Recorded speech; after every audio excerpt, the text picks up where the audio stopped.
afternoon. Beautiful day here at Brazell Field at GCU Ballpark. Game 2 of this first Western Athletic Conference series between the home GCU Lopes and the visiting Chicago State Cougars. The Lopes got game 1 last night behind 7 strong innings from ace Jake Wong. He gave up 5 hits, 2 runs, all in the first inning. Blanked the Cougars from that point forward. Nick Ohanian and Mick Vorhoff came in to close things out. Wong went to 3-1. Vorhoff picked up his first save. Lopes trying to win the series here today behind the arm of the Saturday guy, Jake Repovich. Repovich with his chance here in conference play. Jake, number 16, the 6-foot, 200-pound senior left-handed pitcher out of Vail, Arizona.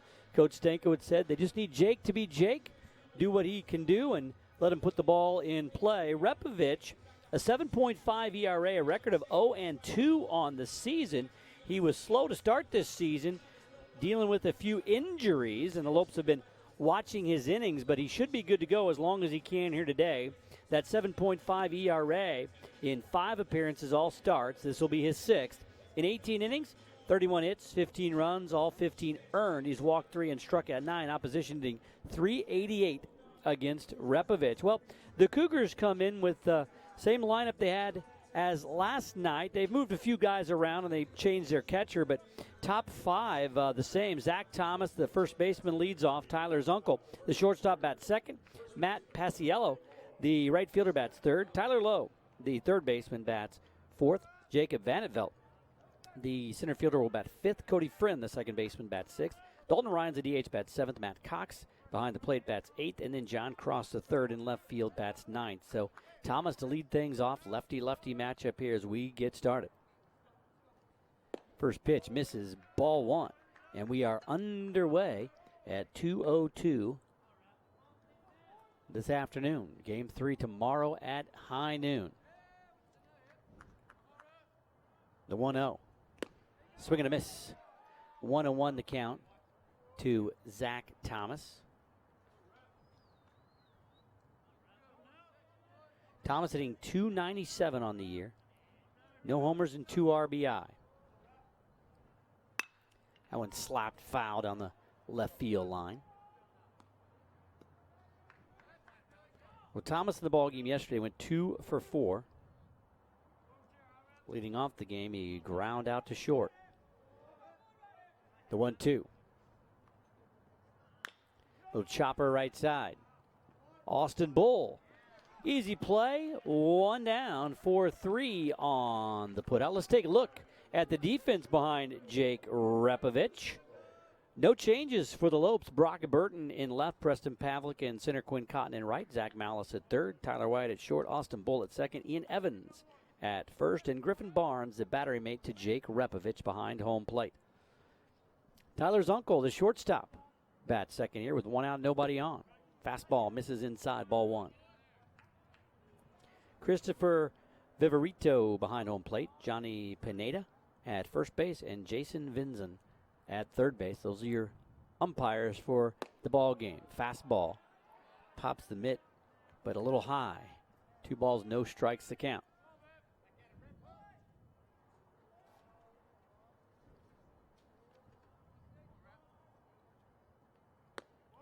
That went in there for a strike. 2 balls and 1 strike. We saw Wong was working very quickly last night. The Lopes like to work fast. Repovich doing the same thing here. Gets his sign, the 2-1. In there for a strike, 2-2. Zunkel hitting $176 on the season. No homers and no RBI. Zunkel was 2 for 4 with a run scored the ball game yesterday. Tyler in the first inning, his timeout is called, got a double down the right field line. Wong was peppering that outside corner with the fastballs. He just reached out and tapped one down the right field line. Goes right field this time, but off the glove. Bull, no play. So now Zunkel aboard. Should be an E3 on that one. Hard hit ball, but right through the wicket there at first base. So Zunkel aboard. In the first inning of the ballgame yesterday, Zunkel had the double, and with 2 outs, 2 batters later, Tyler Lowe came up in a 2-run homer. That gave Chicago State the lead, but that was the only 2 runs they would score the entire game. We'll see if they have that kind of magic in them again today. Matt Paciello at the plate. Paciello, the senior right fielder. Zunkel takes his lead, 0 for 1 in stolen bases this year. Quick throw over Repovich. Did he get him? He did! Repovich with the pickoff, and that was what he did last year. Almost every game he picked off a man, and he does it here, 2 down.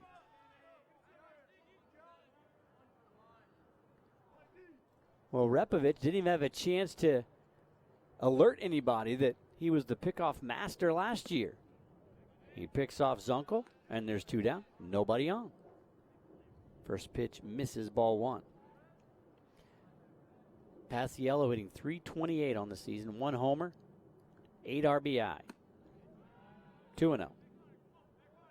Paciello was 0 for 3 with a walk in the ball game yesterday.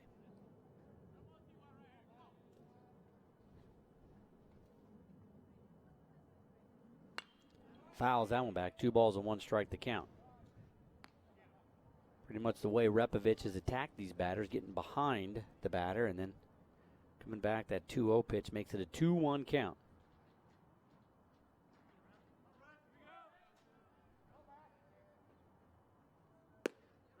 Ooh, that one just missed. 3-1 the count.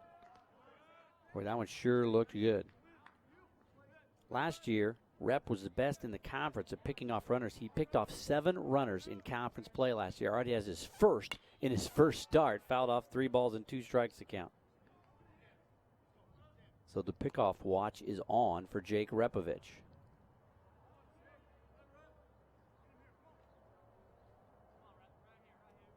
Full count pitch, the 3-2 with 2 outs.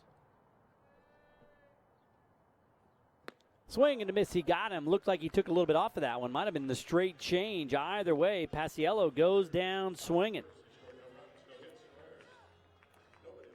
No runs on no hits, no errors, and nobody left on base. The big pickoff after the E3. No scores. We go to the bottom of the first here at Brazell Field at GCU Ballpark. Well, you can get the best gear to show off your Lope pride. Go to lopeshops.gcu.edu to find everything GCU, from the newest apparel to the coolest accessories. Use promo code GCUTV20 to get 20% off for being a GCU TV viewer. Let's paint the Valley purple. Lopes up.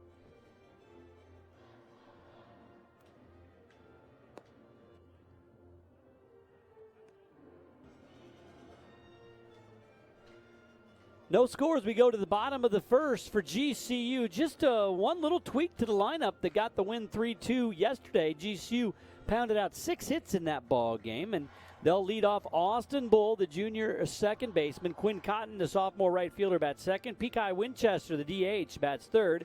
Ian Evans, the first baseman, bats fourth. Brock Burton in left field, the freshman, bats fifth.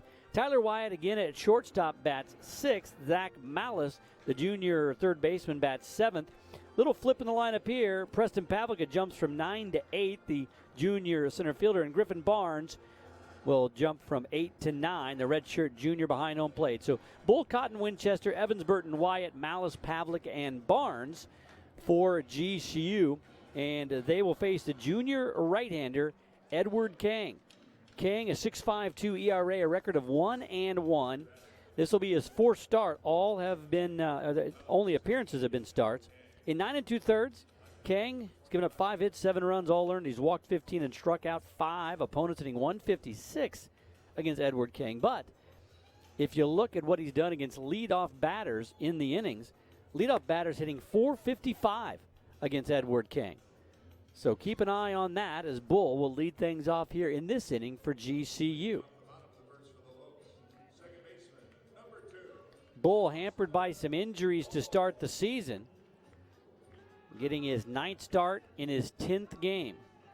Good to have him back. He was a key player for the Lopes last year when they won the conference regular season title. They won it in 2015 as well. Picked to win it here in 2018.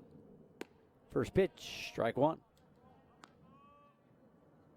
So Bull getting back into the swing of things, so to speak. Went 0 for 4 in the ball game yesterday, hitting .229 on the season. The 0-1. That one missed. 1-1 to Austin Bull. Bull, a staple at the top of the order last year.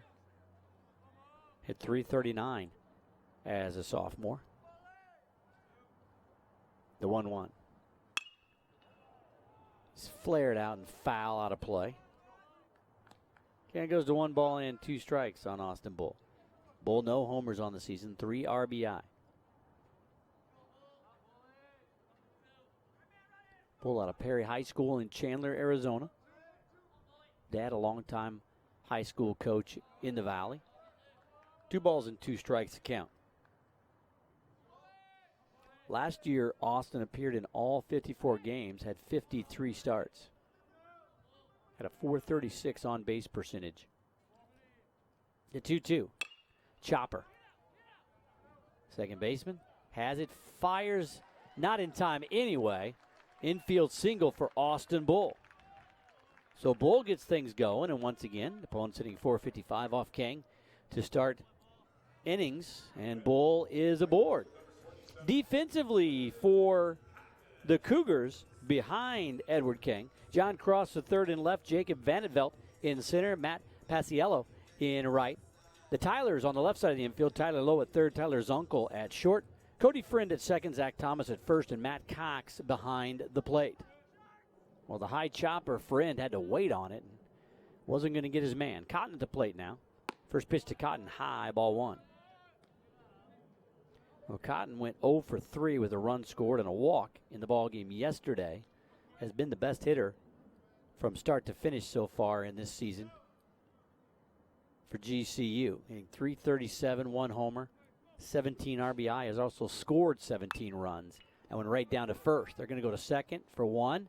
The throw back, not going to be in time. So Cotton beats it out. A close bang-bang play down there at first. Thomas wanted it, but they get the lead runner. So 1 down, and Cotton down at first with the fielder's choice. Now they're going to get a discussion from Steve Jocelyn, the head coach, the Chicago State squad. He's going to have a word with Johnny Pineda. I thought Cotton beat it, but it was definitely a bang-bang play. Many times you'll see the umpire call that guy out on the bang-bang play when the defense turns it so nicely. We saw a potential double play for the Lopes yesterday that was a bang-bang play at first, and it went to the runner. So Bull retired, 3-6 on the put out. And that throw pulled Zunkel off the bag. Had it been a better throw, I think they would have got Cotton by a step. Peacock Winchester at the plate. Winchester 2 for 4 with a run scored yesterday. Up high and away, ball 1. The junior DH. Peacock hitting .317. No homers, 11 RBI. Started most of the games at second base when Bull was out. Has settled into that DH role. Up high again, 2-0. Well, Cotton can run. He's 3 for 5 in stolen bases.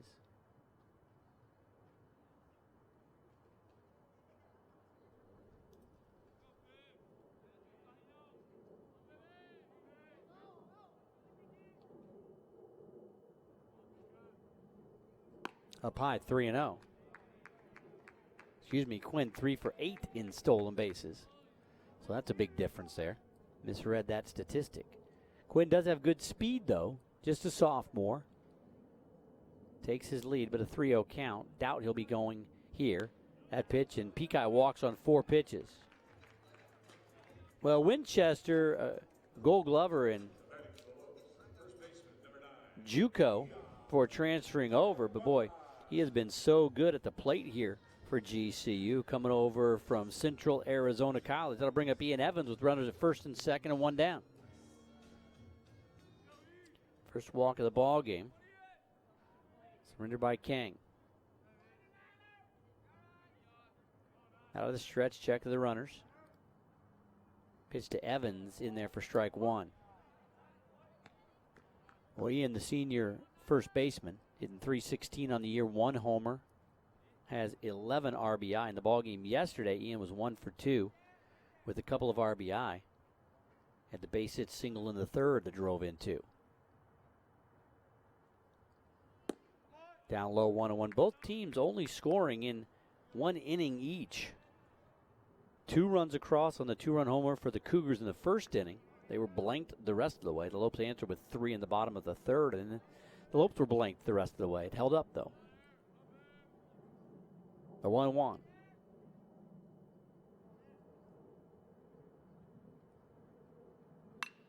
In the air to right. Coming in quickly. That's going to hang up in time, and catch made by Paciello for out number 2. Off the bat, I thought that might die. It looked like he got jammed a bit, but the ball held up.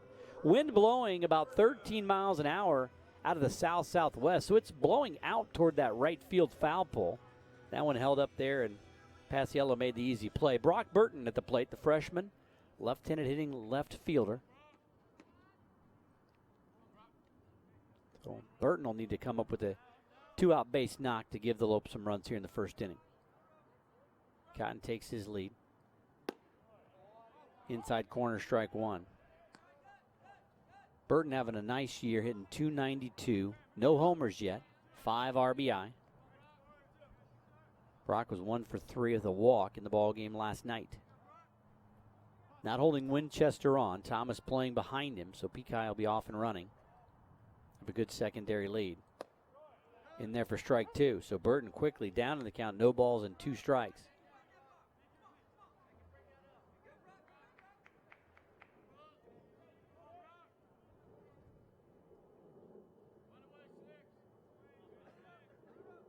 The 0-2 to Burton. Up high, 1 ball and 2 strikes to count. Well, the crowded outfield for Coach Stankiewicz, as Quinn Cotton is really locked down right field in the absence of Garrison Schwartz. Preston Pavlica, they love his defense and athleticism out there in center. So you got Quiggle and Burton and a couple other guys fighting for time in left field. Brock, the freshman out of Desert Vista High School, hit .405 last year with 5 homers and 25 RBI.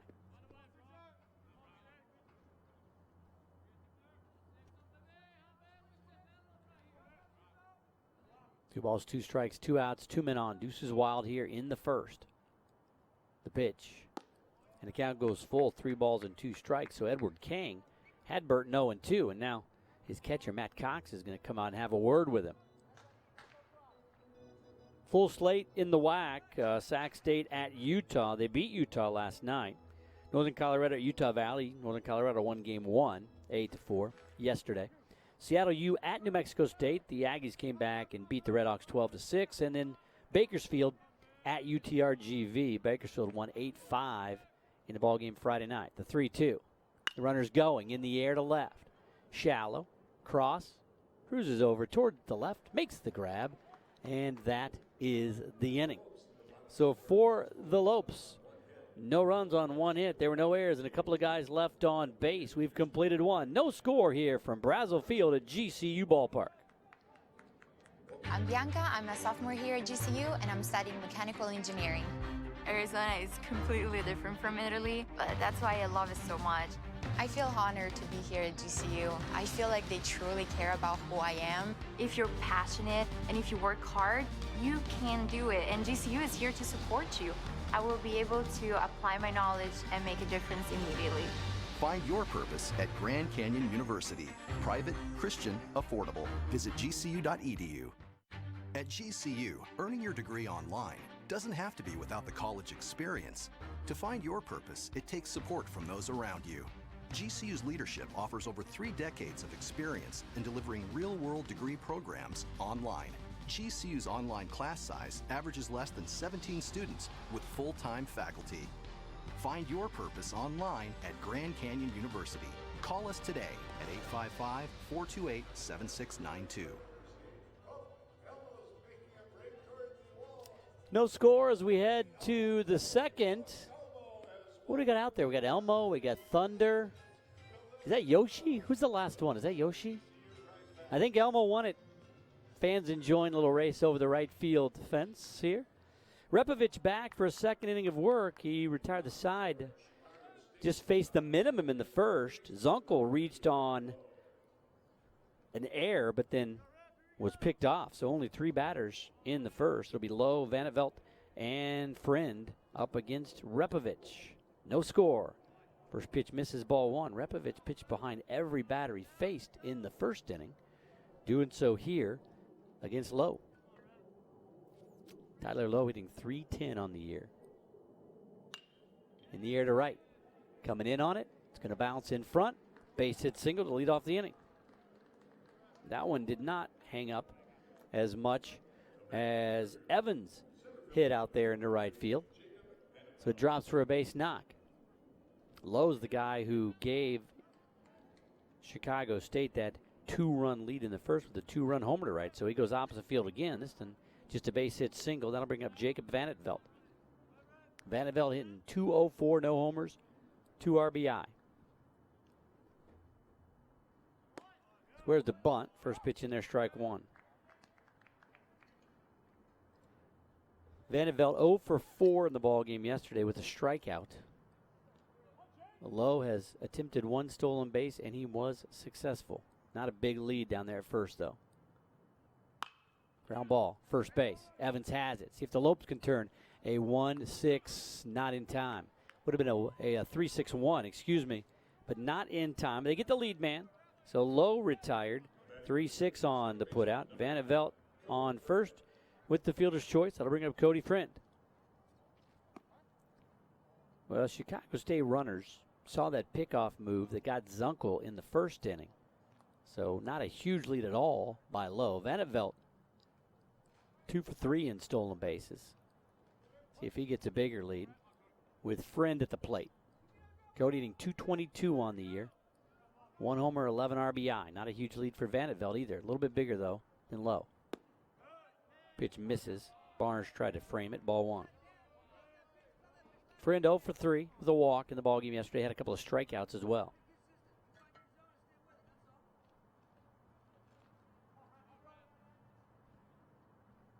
The 1-0 from Repovich.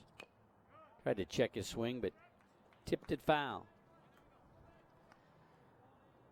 Well, we mentioned Sacramento State beat Utah 2-1 at Utah yesterday. In the bottom of the 6th, Utah up 13-6 over Sacramento State. In the bottom of the 3rd, Seattle U is up 3-0 over New Mexico State. Derek Skubal on the mound for the Red Hawks. Pitch in there for the strike. 1 ball and 2 strike now, the count to Friend.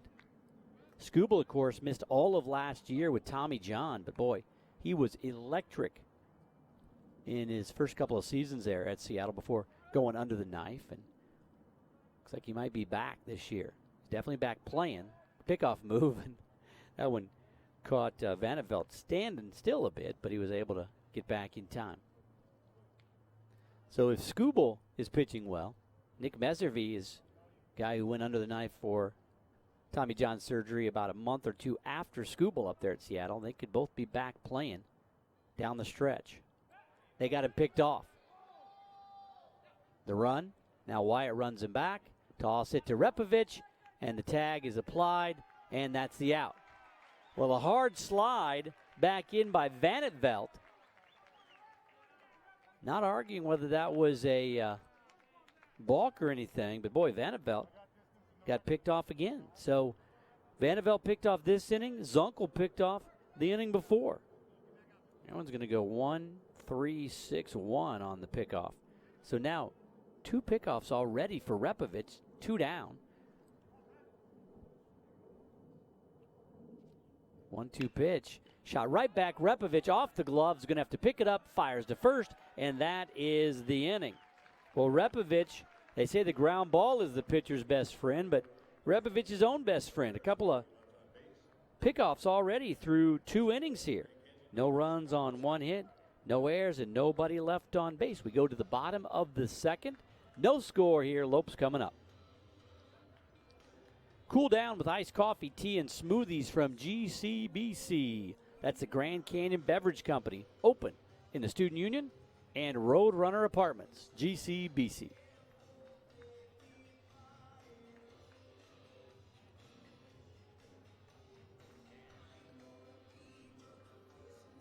The dance squad out here getting the fans excited. And Repovich doing his part. He's already picked off 2 through 2 innings. Boy, what an average that is, 1 per inning. See if the Lopes can get on the board here. Tyler Wyatt, Zach Malice, Preston Pavlik could do up. If anybody reaches, the number 9 hole hitter, Griffin Barnes, to face Edward Kang.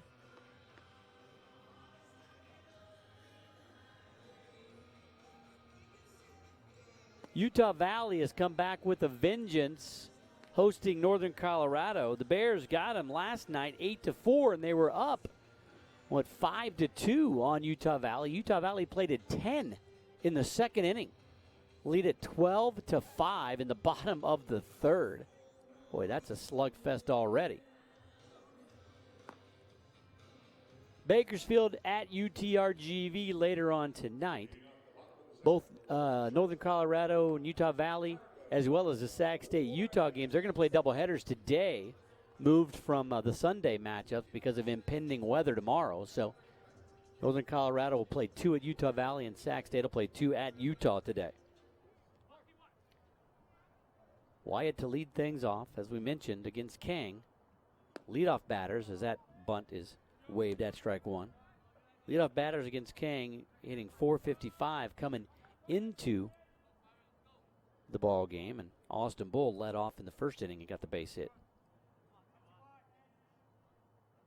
The 0-1. Bounce it up there. 1-1. Tyler Wyatt getting a start at shortstop again, hitting .278, no homers, 7 RBI.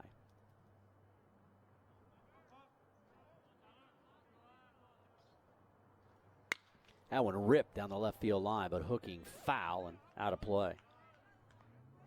1 ball, 2 strikes, the count to Wyatt. Well, the Lopes picked by the coaches in all the major polls to finish first in the conference this year. New Mexico State second, Sac State third, Seattle fourth, Bakersfield fifth, Utah Valley sixth. Then UTRGV, Northern Colorado, and Chicago State.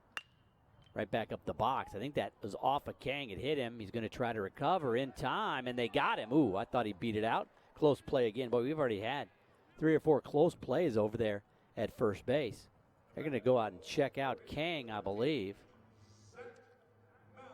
Yeah, that thing, it wasn't a hot shot back to him, but it had enough on it. And Kang played it off his body, it looked like. So now they're taking a look at him over there.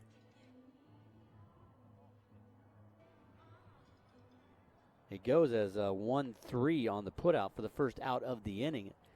Looks like they are looking at that right arm, best I can tell.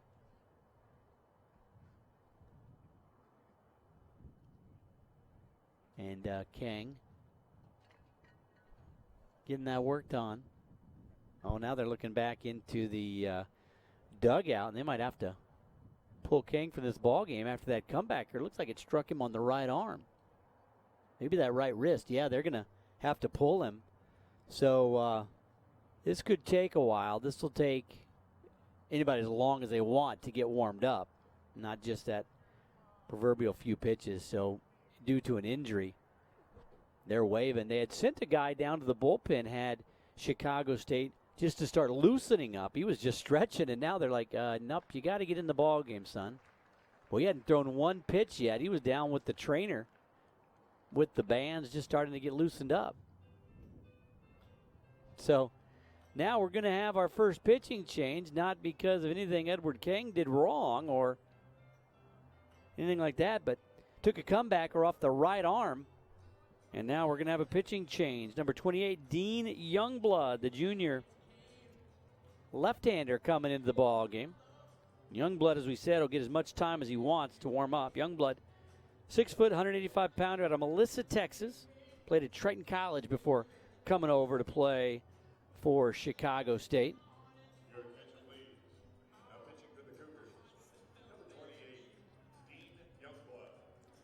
So Youngblood, your second pitcher. Kang ends up going 1 1/3, struck on the arm by that comebacker from Wyatt, and he is out of the ball game. So Youngblood will come in to face Malice and then Pavlica. Youngblood had already been down warming up, or actually loosening up. Hadn't even started warming yet, but loosening up in the bullpen. And so as you see him here, he's just kind of standing in front of the mound, just tossing the ball. It'll take a little while for him to get heated up, and he'll get as much time as he needs. Youngblood did not pitch in the ball game yesterday. Dean, a 7.71 ERA, a record of 0-2. This will be his 5th appearance. All but one have been out of the pen. In 14 innings, Youngblood has given up 18 hits, 17 runs, 12 earned. He's walked 11 and struck out 11. So mixed results for Youngblood. He's given up 4 homers and opponents hitting .305 against Youngblood. Well, as we got some time here, we'll talk a little bit about that WAC preseason poll. I mentioned Grand Canyon picked to finish first in the WAC by all the coaches and the major publications. The preseason player of the year and the preseason pitcher of the year, both coming out of New Mexico State. Mason Fishback, the junior catcher, a whale of a ball player, was first-team All-WAC last year, picked as the preseason player of the year. That didn't really surprise a lot of folks, but Kyle Bradish, the junior right-hander, picked as the pitcher of the year. Maybe a bit of a surprise with all the preseason pub that Jake Wong has gotten, and you could see why he was picked over Skubal and Meservy, both coming off of injuries. But Jake Wong picked as a first-team All-WAC selection along with Bradish and Skubal. Ian Evans picked first team at first base. Austin Bull picked first team at second base.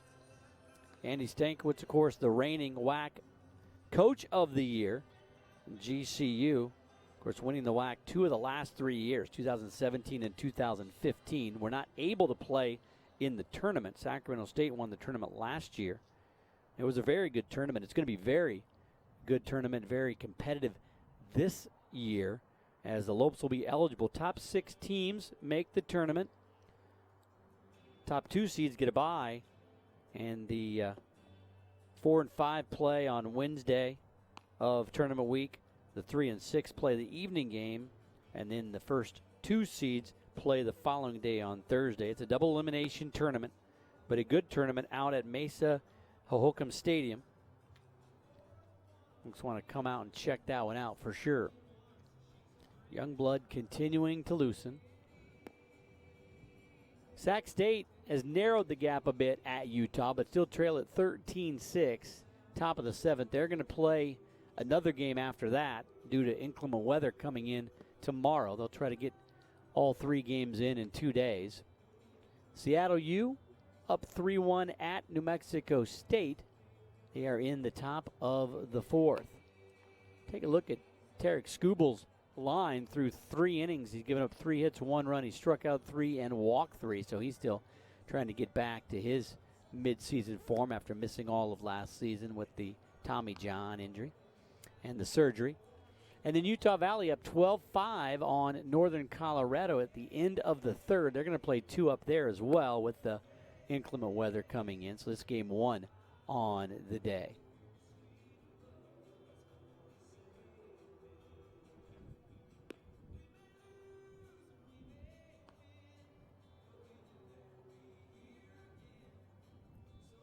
Chicago State 4-14 on the year, 0-1 in conference. Lopes 8-13, 1-0 in conference. But Chicago State has yet to play a home game. They're 0-11 on the road and 4-3 in neutral sites. They have played 3 games in Chicago this year, but they were across town at University of Illinois Chicago, not on the south side where they reside. Had a game scheduled against Valpo, but then that was canceled due to weather. So this is a team that has lost 13 straight and have their first home game coming up after this when they play Northwestern and then host Seattle. Definitely the Road Warriors. They have played in some nice locations. Lexington, South Carolina had 4 games in the Snowbird Classic at Port Charlotte, Florida. Played a game down at Orlando, 3 games down at Orlando as well against UCF. So they've been in some warm climes. Just haven't been able to get things going, losing their last 13 ball games.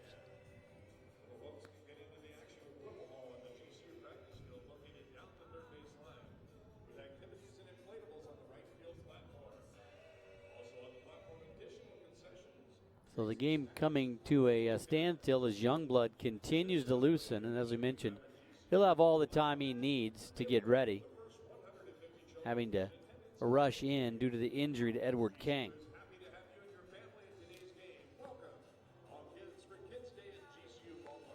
In talking to Coach Stankiewicz prior to this ball game, about the ball game last night, was very happy with the pitching performances of Jake Wong, Nick Ohanian, and Mick Vorhoff. I mean, those guys, with Wong going 7, Ohanian going 1, and Vorhoff going 1. Mick picked up his first save, and Jake went to 3-1 on the season. Only gave up 5 hits. They were all given up by Jake Wong, and 2 runs. Ohanian and Vorhoff threw perfect 1 inning for Ohanian. Vorhoff did walk a man, but got through the inning facing just 4 batters to get the save.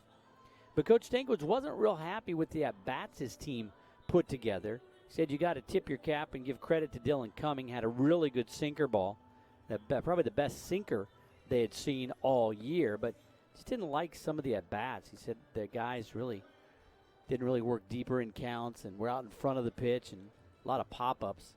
So he said he wanted to work on that. Did not make any changes, though, to the lineup other than flip-flopping Pavlik and Barnes in the 8-9 hole.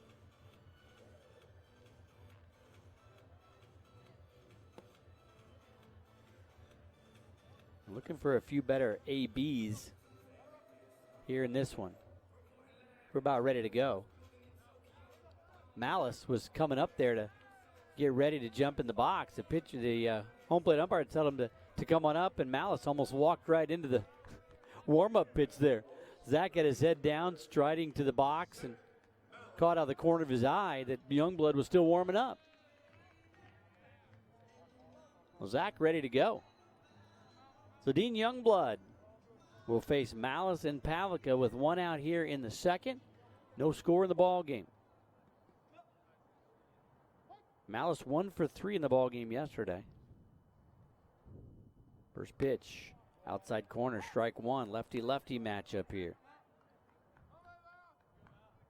Malice struck out looking at a fly ball to right last night and then tripled down the left field line.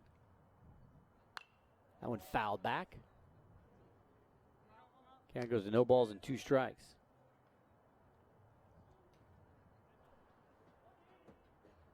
Zach bounced one off the wall down the left field line, and it took a wild little carom and got past both the left fielder and the center fielder. 1 ball, 2 strike to count.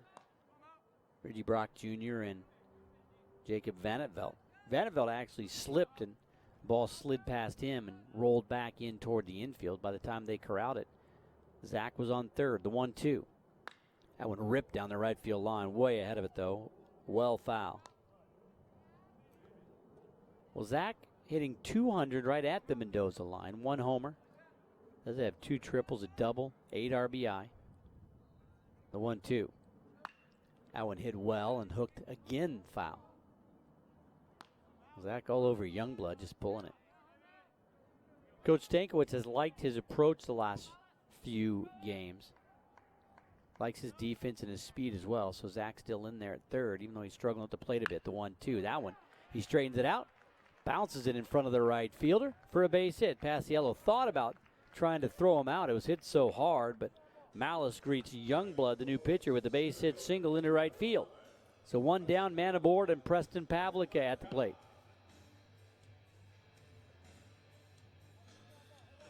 Malice collects his 2nd hit of the series. Preston hitting a $180, 2 homers, 7 RBI.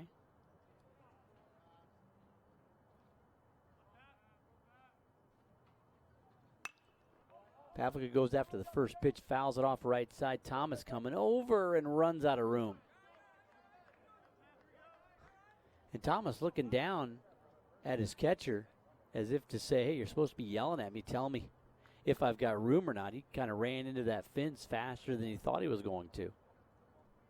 No ball, 1 strike to count. He has the entire bench on that side, though, too. You would have think they would have been telling him how close he was to the wall.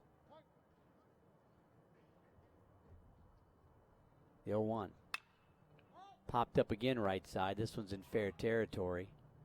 Thomas ranging back, makes the grab for the 2nd out of the inning. Well, that's what Coach Stankiewicz is talking about right there. You get a base hit single, and Pavlica aggressive, but pops 2 up, not the at-bat you're looking for. The other part of that equation is Griffin Barnes, the catcher at number 9 holder, strides to the plate. Is Malice is 5 for 5 in stolen bases this year, and Pavlik didn't even give him a chance to run there. We'll see if Barnes does. Pitch from Youngblood. Boy, that was a quick pitch right there, too. Just a fast stride, barely even held at the belt there. Want to know the count to Griff. Barnes hitting .325, no homers, 9 RBI. Ground ball to short. Zunkel's got it. Going to pitch to second, go the easy way, and that is the inning. So Youngblood forced into action with the injury to Edward Kang. Gives up a leadoff single, but gets the next 2 batters. And at the end of 2, no score here from Brazell Field at GCU Ballpark.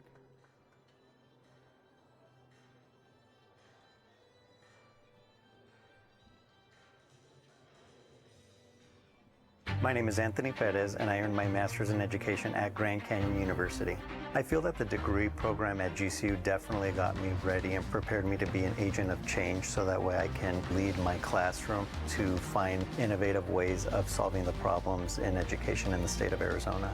Grand Canyon University definitely has a vibrant campus that has many resources that are accessible. Find your purpose at Grand Canyon University. Private, Christian, affordable. Visit gcu.edu.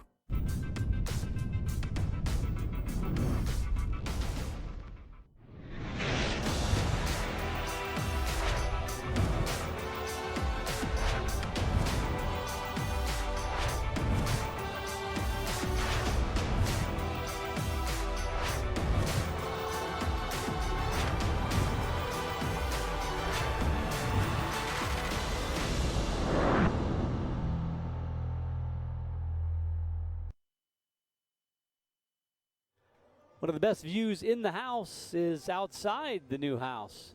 Top floor of the parking garage, over the right field bleachers.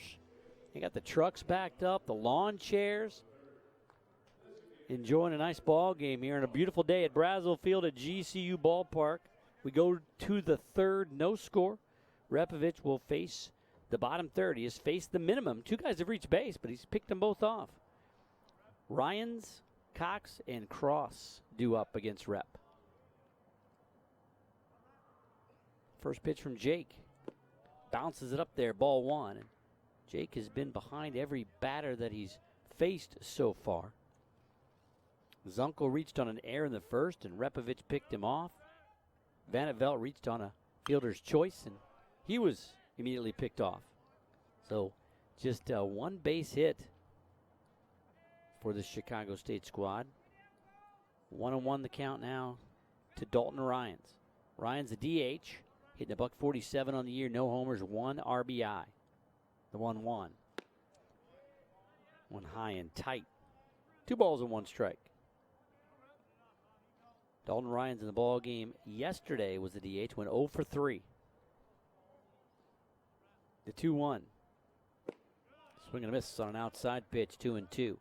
Rep has 1 strikeout. He struck out Paciello to end the first inning. Boy, Rep working very quickly and crisply. The 2-2. Fouled off, out of play. One thing the Lopes have always done is worked quickly.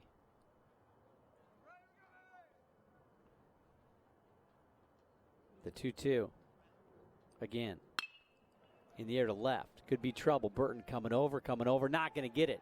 Oh, he picks it up on 1 hop. The throw back in. Great play by Burton to hold Ryans to a single, and the crowd giving him a little hand there. That ball took a line towards it to try to catch it, and it went past him. He was able to track it down and reach out and grab it, I think with a bare hand out there to hold the leadoff man Ryans to a single.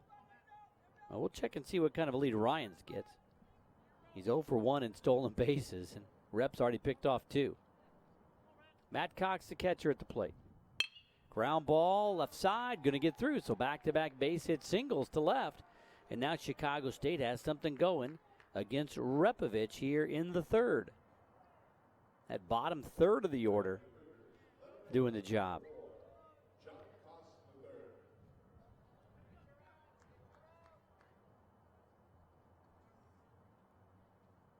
John Koss III. Getting the start, did not play in the ball game yesterday. Reggie Brock Jr. was the starting left fielder. See if they try to bunt him over here with the number 9 hole here in the top of the order on deck. Koss does squirt a bunt. Nice bunt. Boy, deadened it nicely. Quick throw, gets by Evans down the line, and it looks like it hopped over. So 1 run will score. Man goes down to third. Should be runners at second and third here with that ball getting into. Yeah, it looked like it hopped down. It was a tough play for Barnes. He tried to make the big play, threw it into the runner. Evans couldn't collect it, and it went out of play. So 1 run comes across. That's Ryan's. So the sack bunt works much better than they even expected. So Dalton Ryans comes in to score. Matt Cox goes all the way to third, and now John Costa, third, is down at second. See how they score all that, but the top of the order and runners in scoring position. A little drag bunt. Another run's going to score. Evans is going to step on the bag, and it's 2-0 Chicago State. Cox comes in to score easily. So give Thomas an RBI on the bunt. First out of the inning. And now Koss goes down to third.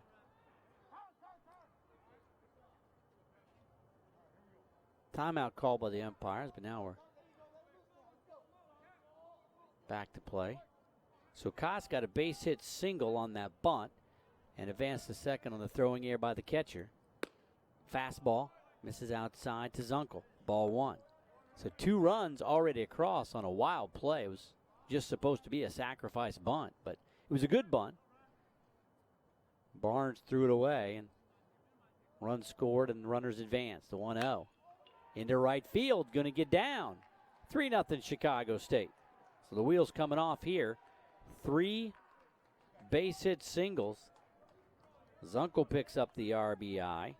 Koss comes in to score, and the 7, 8, 9 hole hitters all get base hit singles and all come around to score, and it's 3-0 Cougars. And that happened in a hurry. And Paciello at the plate with just 1 out.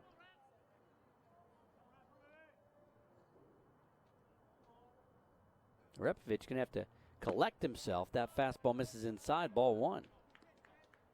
Boy, Ryan's a base hit into left field, and then Cox a base hit into left field. And you're thinking, okay, they'll sacrifice these guys over. There'll be 1 out.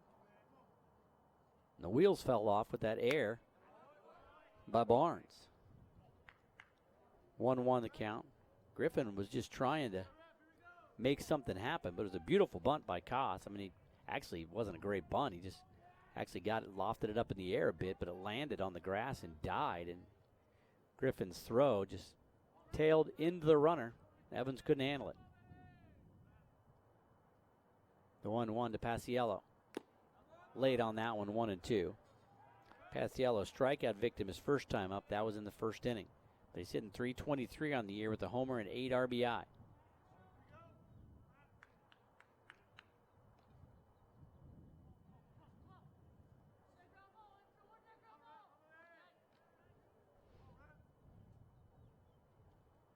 Throw over. Runner dives back. That's Zunkel. Zunkel 0 for 1 in stolen bases. He was picked off in the first inning.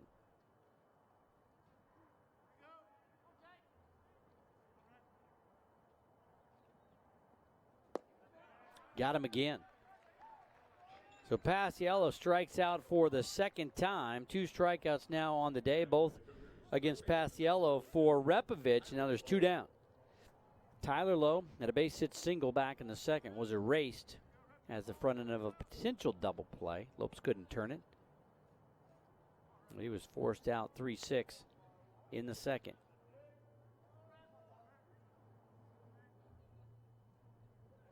Lowe going after the first pitch, fouls it off.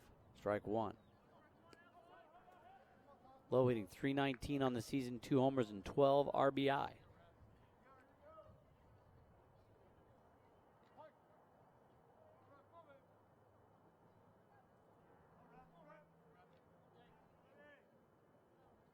The 0-1. Ripped down the third baseline. Foul. No balls and 2 strikes. Already Chicago State, those 3 runs across, but 4 hits in the inning as well. All base hit singles, and helped along by the 1 error by the Lopes. Yesterday's ball game only had 11 hits and 5 runs the entire game, and no errors. Only 6 free passes, 3 by each team.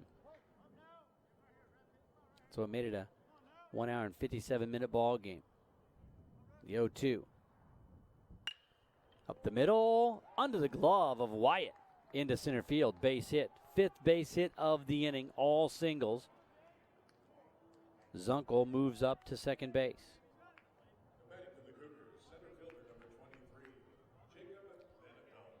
That'll bring up Vandervelt. Vandervelt reached on a fielder's choice in the second and was picked off.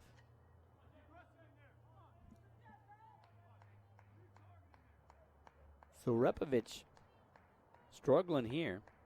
First 3 batters he faced this inning had base hit singles. He's given up 5 base hits in the inning. Inside, almost hit him. Ball 1. No action in the Antelope pen. 3-0 Chicago State lead.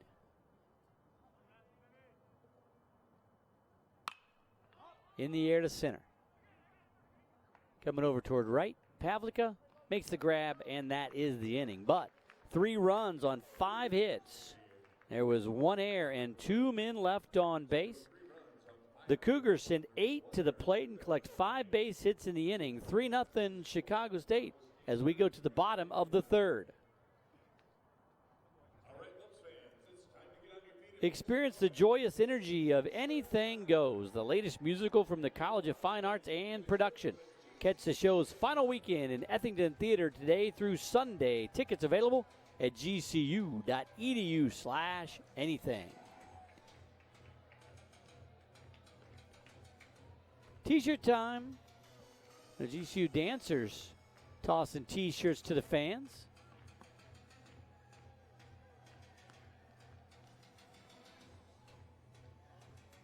Everybody wants a free T-shirt.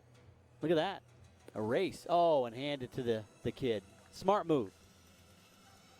Well, Lopes down 3-0 as we go to the 3rd. It'll be the top of the order. Bull Cotton and Winchester due up for GCU to face the reliever, Dean Youngblood. Youngblood in the ball game after Edward Kang took a shot on a comebacker off the right wrist. He came out of the ball game just an inning ago.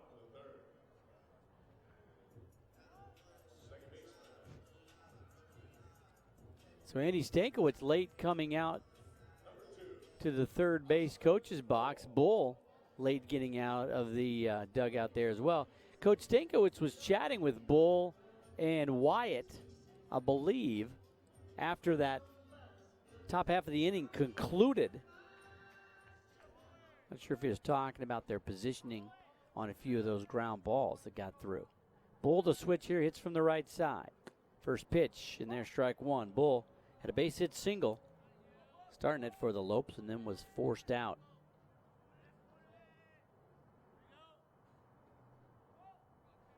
Bull hitting .250 on the season. 1-1.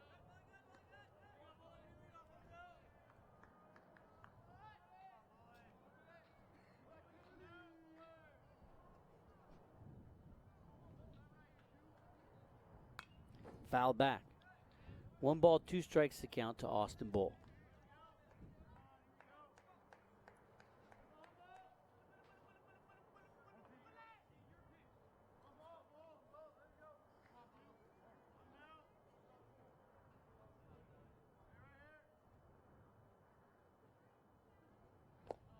Down to the dirt. Count goes to 2 balls and 2 strikes for Bull.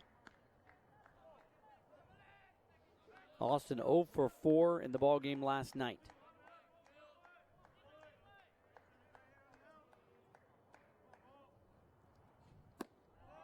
(3-2). Count goes full on Bull, the leadoff man for the Lopes, and leading off this inning. Payoff pitch. The breaking pitch inside.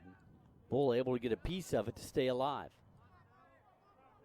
So Youngblood was down in the bullpen, loosening up with those stretchy bands with his trainer, getting ready to start throwing, and had to hustle in and warm up and throw. Fly ball to right, pushing it out past the yellow, going back. It's going to one hop and go over the fence, a ground rule double. Boy, the wind just kept pushing that one. I think Paciello was playing very shallow. Second double of the year for Austin Bull, and the Lopes had the leadoff man aboard and in scoring position. The way Paciello turned around and ran after that, it really looked like he thought he had it tracked, but it just kept going. So Bull down at second with the double. That'll bring up Quinn Cotton, hitting .333 on the year with a homer and 17 RBI. Cotton reached on a fielder's choice back in the first inning. Infield in at the corners.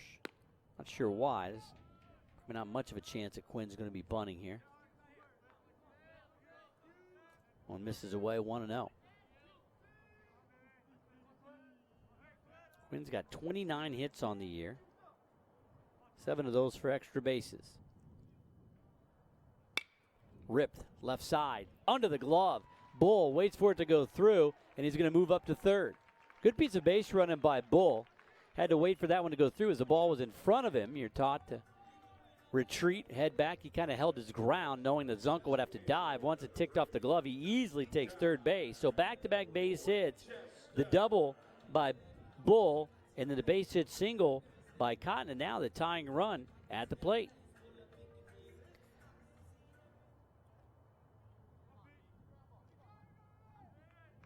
So runners at the corners. Youngblood working on Pekai Winchester. Up high, ball one. Pekai walked his first time up. Pekai 2 for 4 in the ball game yesterday. Been on base 3 times in this series now. Ripped down the right field line. If it's fair, it's trouble, but it hooks foul. 1-1 to Winchester. Boy, Pekai has been an unbelievable addition to this Lopes squad. Came over from Central Arizona College. Of course, played his high school ball in Honolulu, Hawaii. The 1-1 up high. 2 balls and 1 strike. Pekai hit .399 as a freshman at Central Arizona College, .360 as a sophomore. Up the middle, going to get through, base knock. Bull scores. Lopes are on the board, 3-1 now the lead for Chicago State. Still nobody out. Cotton moves up to second. So back-to-back base hits. The double by Bull leading off the inning. Single by Cotton, and the single up the middle by Winchester produces the first run of the ball game for GCU. Evans now at the plate, and this is where you want to keep the line moving. Don't want to get too excited or too aggressive here, but Evans just needs to keep it moving here.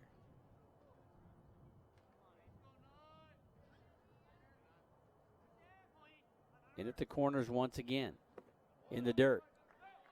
Boy, the first baseman, Zach Thomas, you can see him there and to the right in your picture. Creeping in. Expecting Ian Evans, the cleanup man, to maybe drop down a bunt, I guess. Evans gets one on the outside part of the plate. Thomas could be in trouble.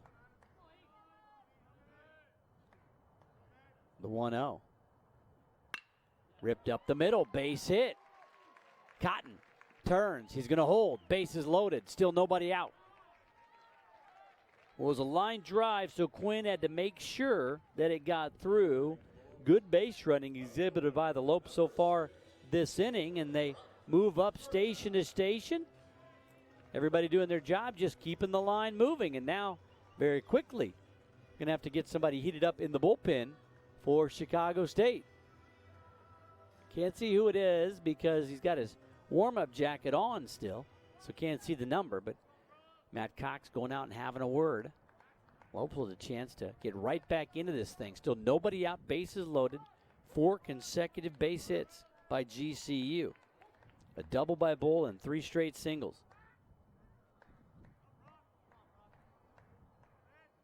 Burton at the plate. Brock flew out to left his first time up. Chopper to first. They'll go home for one. The throw back not going to be in time. So they get the lead man. Cotton retired. Burton at first on the fielder's choice. That'll probably be one they talk to the freshman about, just jumping on that first pitch. You want to try to elevate the ball, maybe get something to the outfield so you at least get a sac fly, but he chops it down to first. Thomas making the nice play to get the man at home. That'll bring up Ty Wyatt. Wyatt's a guy who drilled a ball back up the box and struck Edward Kang, the starter, on the hand, and Kang had to come out of the ball game. First pitch misses outside, ball 1. So 1 down now. Youngblood a double play away of getting out of the inning. Ty hitting .273, no homers, 7 RBI.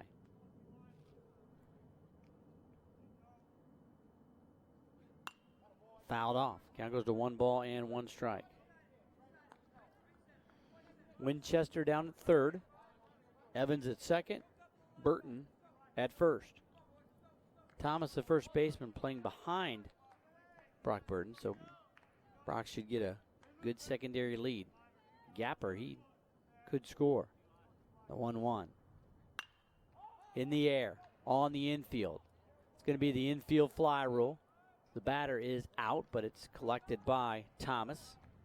Runners advance at their own peril, but they choose not to try to advance. And a couple of not great at-bats there by Burton and Wyatt, and the Lopes are going to have to get a 2-out base knock. Malice steps up to the plate.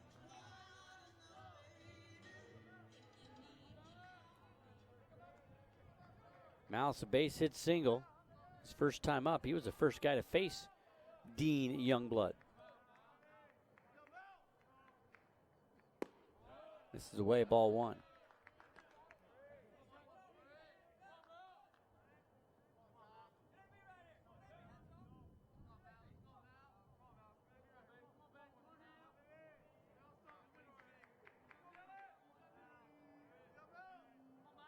The 1-0. Ooh, almost hit him. 2-0.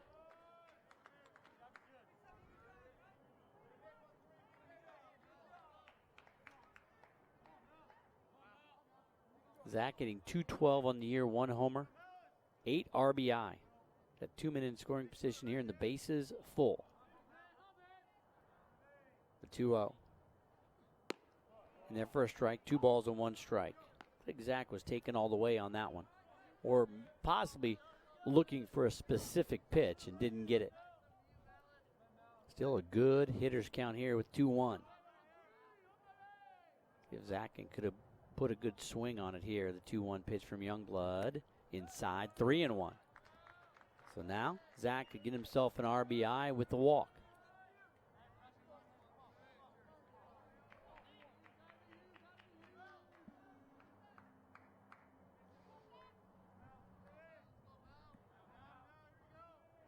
The 3-1 pitch. And he walked him.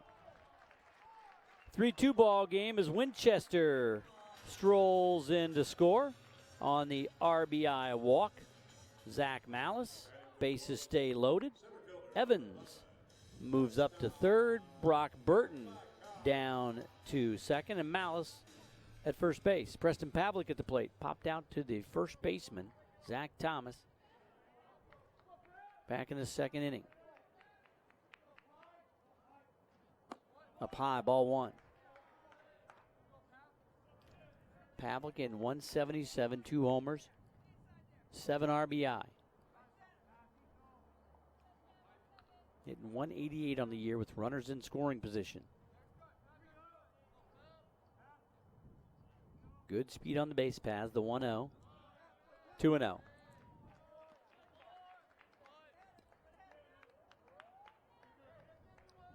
Down in the bullpen, it is number 30, Yunus Halim, warming up.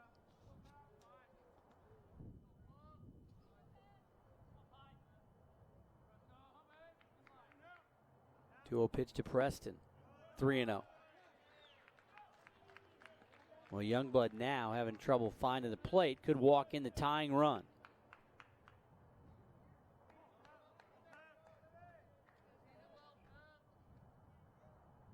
Lope started the inning with 4 base hits.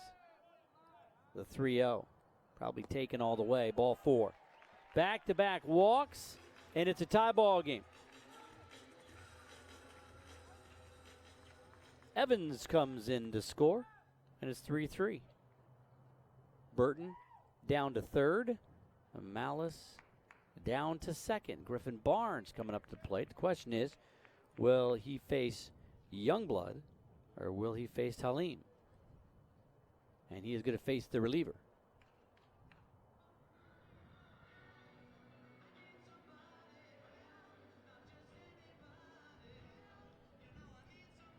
So third pitcher of the ball game coming in for Chicago State. Halim, the 6'1" junior out of Oak Lawn, Illinois. Played at Moraine Valley Community College.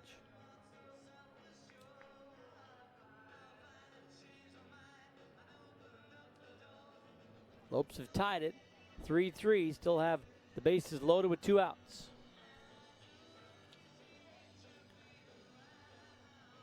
Halim, a 6.75 ERA. This will be his 4th appearance, all out of the bullpen, in 6 2/3.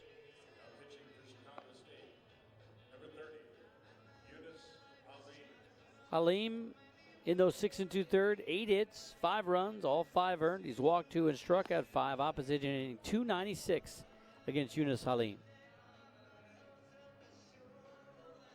So the Lopes have responded to the 3 spot that Chicago State put on the board in the top of the 3rd, and they've gotten 3 of their own. It was the 3rd inning last game that the Lopes scored 3 runs and took the lead and never looked back. See if they can push at least one more across and take the lead here. Repovich, chance to come back out with the lead, or at least a tie ball game. A couple of guys down in the bullpen, nobody loosening or throwing. So Griffin Barnes will come up, the 9th hitter to come to the plate in this inning.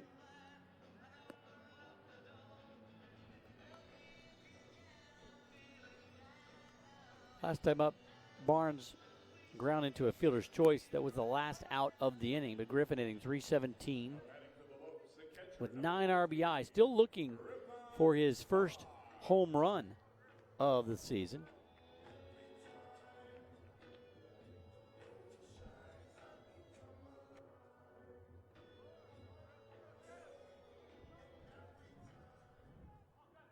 So Halim, the righty, ready to go here.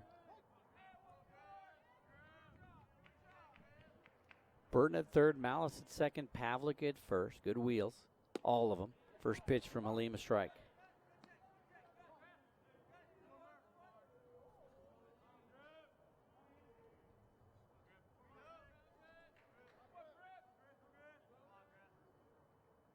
The 0-1 in the air, right side.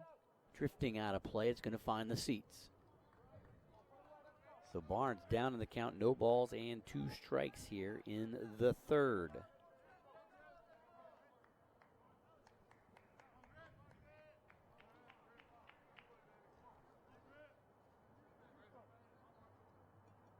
Halim doing his job, trying to get out of this inning in the flow here for GCU, the 0-2. Up high, wasted 1 ball and 2 strikes to count. You see that so often where guys try to expand the zone ahead in the count. Rarely works at this level. Almost just turns into a wasted pitch if you're not at least close enough. That one up around the eyes, the 1-2. In the air to right. Is it going to fall? Coming in. It is going to fall in front of the right fielder. Malice going to come in, try to score, throw to the plate, not in time. 2 runs come across on the 2-out RBI single by Barnes, and the Lopes lead it 5-3. Paciello thought he had a crack at it. Once it fell, Burton, of course, scored easily, and Malice on his horse with the 2 outs. Back to the top of the order. Bull got things started in this inning with a double. That was batting from the right side against Youngblood. Austin will step in from the left side now.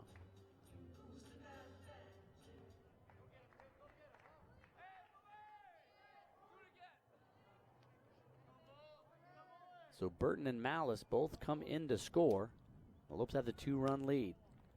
Up high, they fake the throw down to second as Barnes faked to steal. Pavlica back in plenty of time. Well, Griffin Barnes coming through after he got down in the count. Halim had him no balls and 2 strikes at one point. Griffin just flips it out into right field, right in front of Paciello. 2-0 now. And now, Chicago State having some trouble finding the strike zone. Action in the bullpen for Chicago State once again. It's number 17, Blake Kaplan, the freshman righty out of Las Vegas, Nevada. The 2-0. Fouled off. 2 balls and 1 strike to count.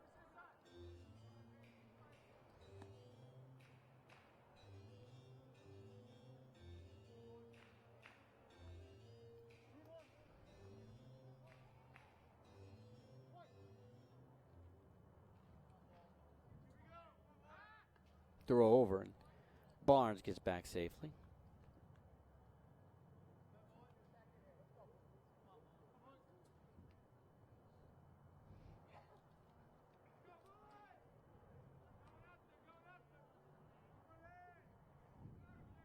Here goes a runner, fouled back, out of play, into the seats. 2 balls, 2 strikes to count. Barnes was off and going on that pitch.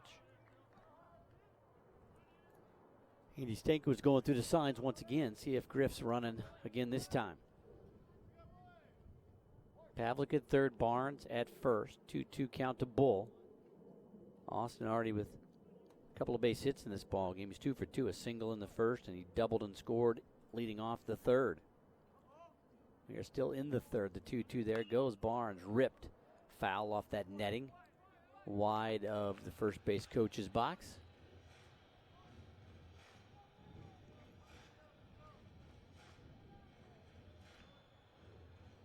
So we'll do it again. 2 balls and 2 strikes with 2 outs. 2 men on. Barnes takes his lead. There he goes again.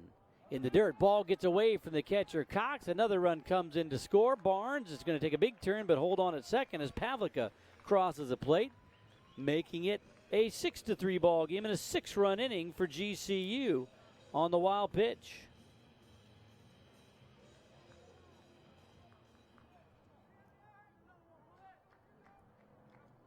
So the count goes full, 3 balls and 2 strikes to Bull.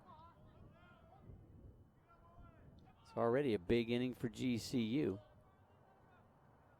Payoff up high, and he walked him. 3rd walk of the inning. 1st walk for Halim. So now runners at first and second, and Quinn Cotton at the plate.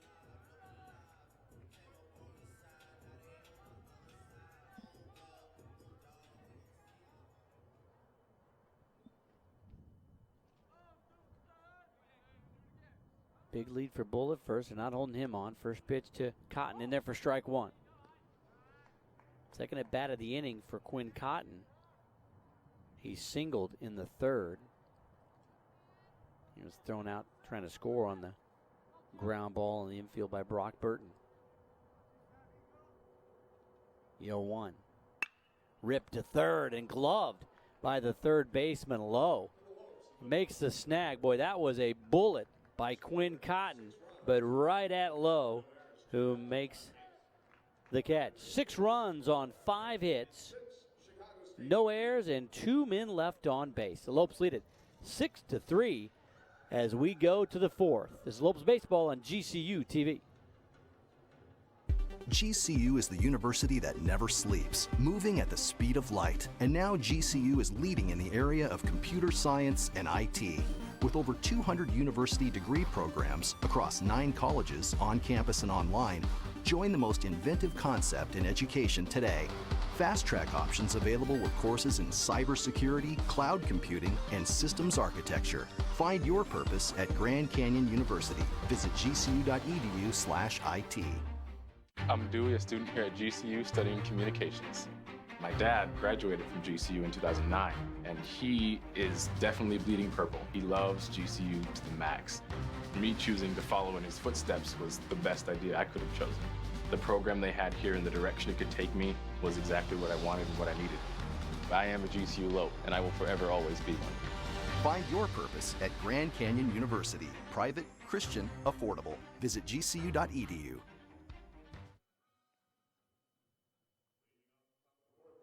Well, the Lopes put 6 on the board in the bottom of the third. They now scored 9 runs in the third innings of the first 2 WAC games. Last night they scored 3. It held up. They won 3-2. Here they score 6, and they lead at 6-3 as we go to the fourth. So now Repovich will face Friend, Ryans, and Cox with renewed life here. First pitch in there for a strike. Friend ground out to Repovich, his only time up in the ballgame. Chopper foul. Count goes to no balls and 2 strikes.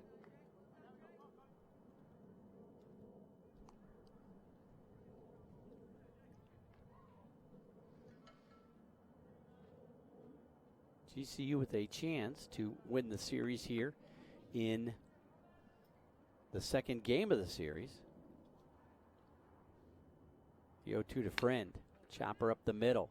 Wyatt's got it behind the bag. Slings it across. Did Evans keep his foot on the bag? He did not. So leadoff man aboard. Friend aboard with the E6 there as the throw from Wyatt pulled Evans off the bag. So that'll bring up Dalton Ryans. He singled and scored back in the third inning.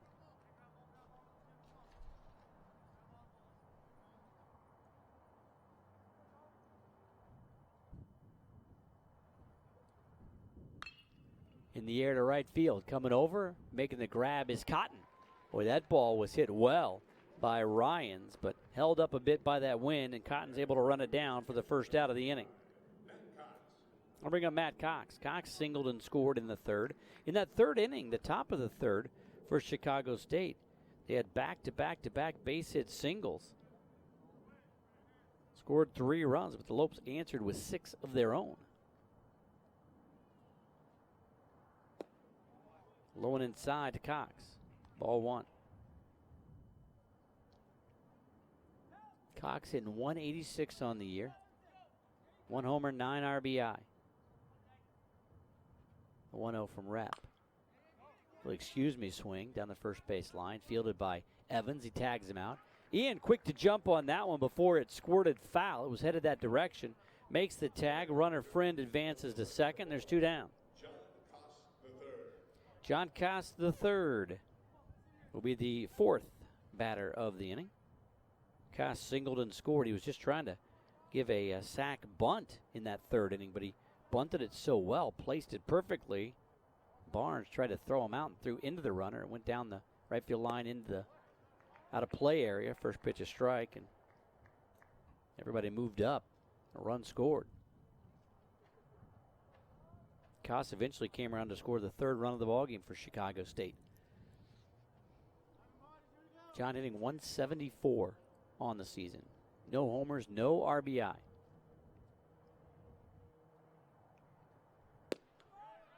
Oh, and 2. Repovich paints the outside corner. Well, the Lopes, dating back to 2016, they've won 9 consecutive WAC series. They said they could make it 10 here today. Outside, 1 ball and 2 strikes. Mentioned Chicago State will host Seattle at home next weekend as they continue WAC play. The Lopes are at Northern Colorado, heading up to Greeley. Denver and that whole Colorado area getting a lot of weather. Up high, held off 2-2, so we'll see if the Lopes can get those games. And haven't checked the forecast to see what the weather's going to be like up there, but I know throughout Utah they're playing doubleheaders today, expecting the weather to roll in later on tonight or tomorrow. The 2-2 with 2 outs and a man on second. Good eye by John Koss, the 3rd. He works it back to the 3-2 count.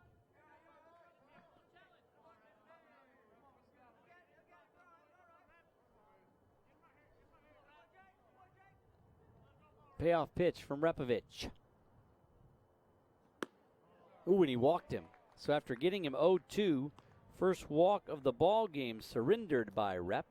And now he'll have to face the top of the order. So Koss getting the start here in the number 9 hole in left field.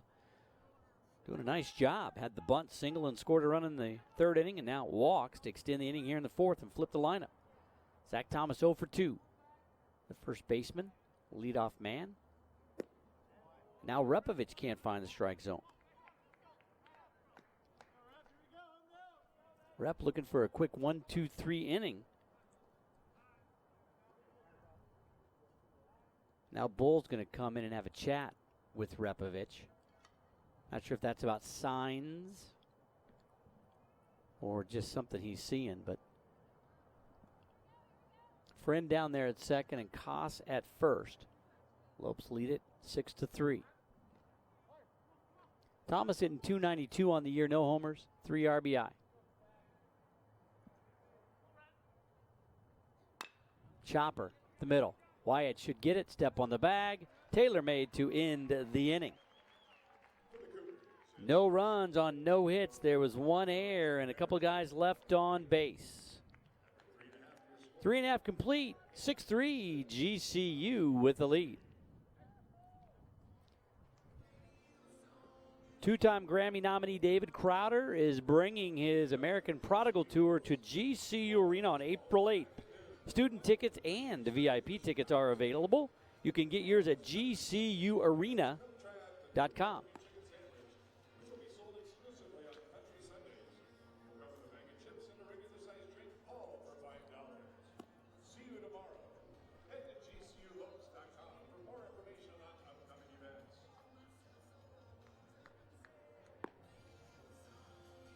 .6-3 Lopes. GCU got 6. All runs have been scored in the 3rd inning of this game. All of GCU's runs in this series have been scored in 3rd innings, but they got 6 on 7 hits, 3 errors, and 5 left on base for GCU. 3 runs, 6 hits, no errors, and 4 left on base for Chicago State. Those errors are going to cause Coach Stankiewicz a little bit of consternation. 3 errors in this ball game for GCU.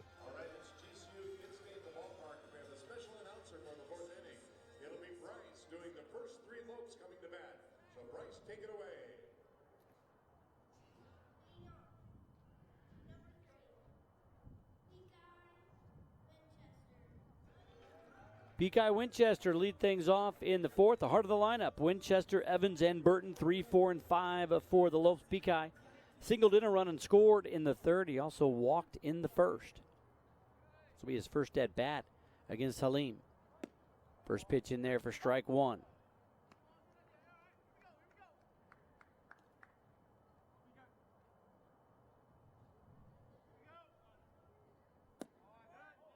Just a bit low, 1-1 the count. Halim came in, faced Barnes, gave up a base hit single.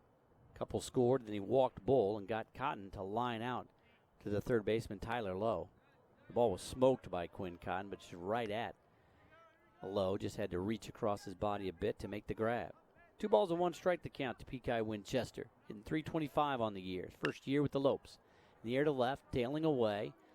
If it drops fair, it's going to be trouble. It is fair by a couple of feet. Peacock on his horse, going to go for 2. The throw from Koss, head first dive, and he's in there safely with a leadoff double. And that's how the 3rd inning started for GCU. A leadoff double by Bull, and Lopes went on to bring, 11 to the plate and score 6 runs. See if they can do it here. Ian Evans at the plate. Evans singled and scored in the 3rd, flew out to right in the 1st.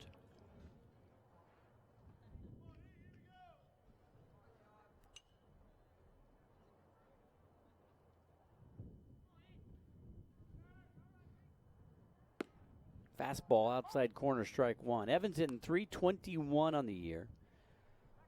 Hitting .300 with runners in scoring position. That's where Winchester is out at second.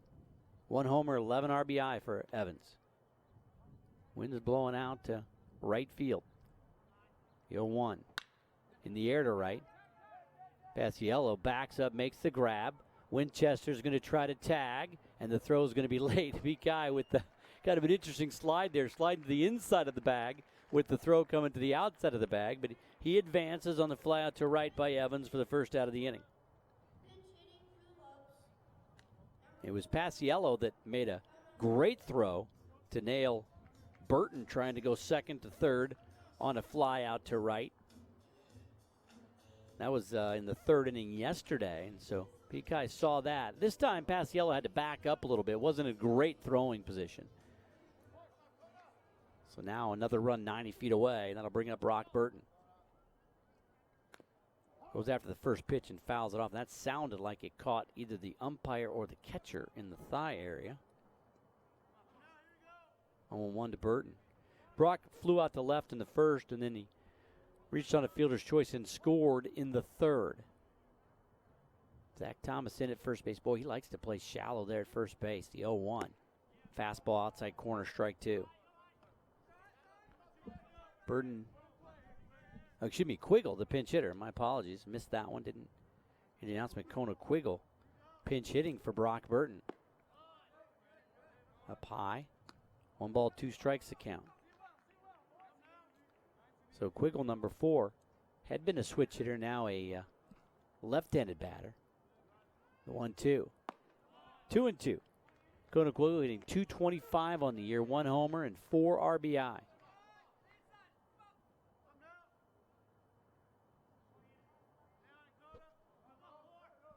Two pitch. Swing and a miss. Strike 3, first strike out of the ball game for Halim. I believe that's the first strike out of the ball game for any Chicago State pitcher. 2 down. Up to Tyler Wyatt now. So let's see if Kona goes in to play left field, which he probably will.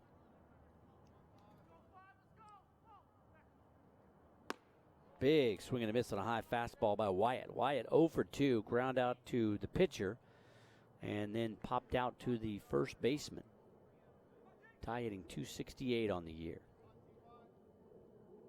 The 0-1. Fouls it off. Now down on the count, no balls and 2 strikes. Well, the Elite Eight is underway. We'll keep an eye on that for you as well. 2 games in this one. Kansas State and Loyola Chicago, an 11-9 matchup. The 0-2. 1-2.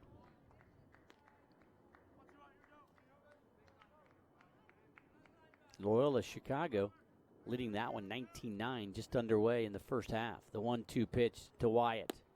2-2.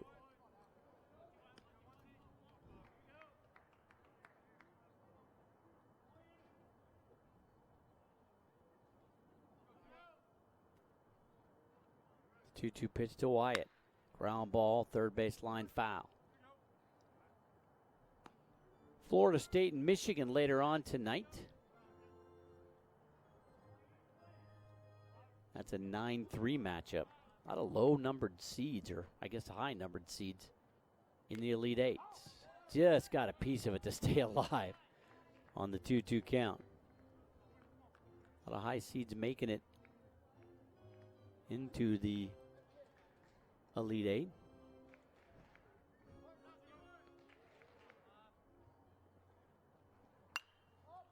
Fouls that one off. So Wyatt having a nice at-bat, staying alive. 2 balls and 2 strikes with 2 outs. And Winchester, who doubled to lead off the inning, still down there at third base.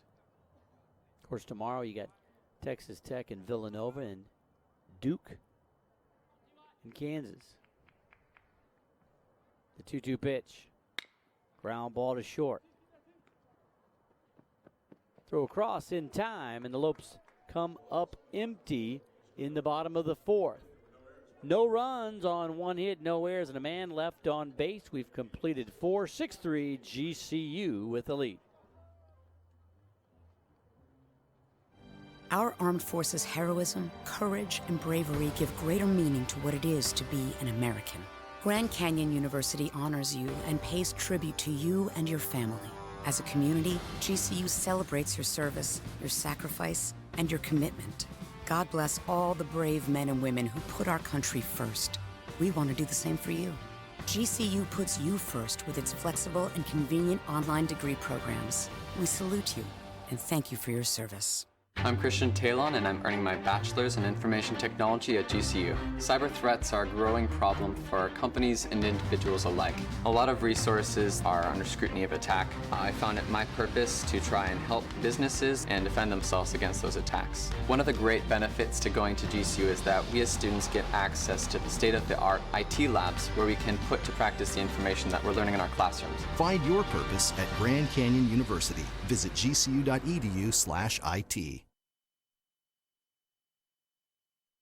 Jake Repovich back on to pitch the 5th inning here.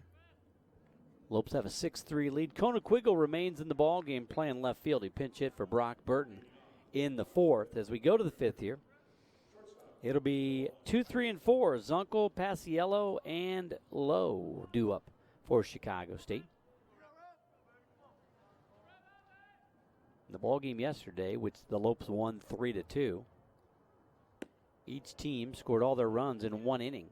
Chicago State in the 1st, the Lopes in the 3rd. So far, each team has scored all their runs in 1 inning. Both teams doing it in the 3rd inning. Ground ball to short. Wyatt waits on it, boots it. Throw across, not going to be in time.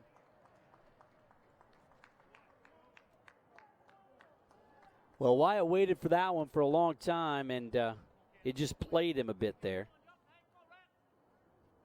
So Zunkel aboard for the 2nd time by error. That should be the 4th error of the ball game for GCU.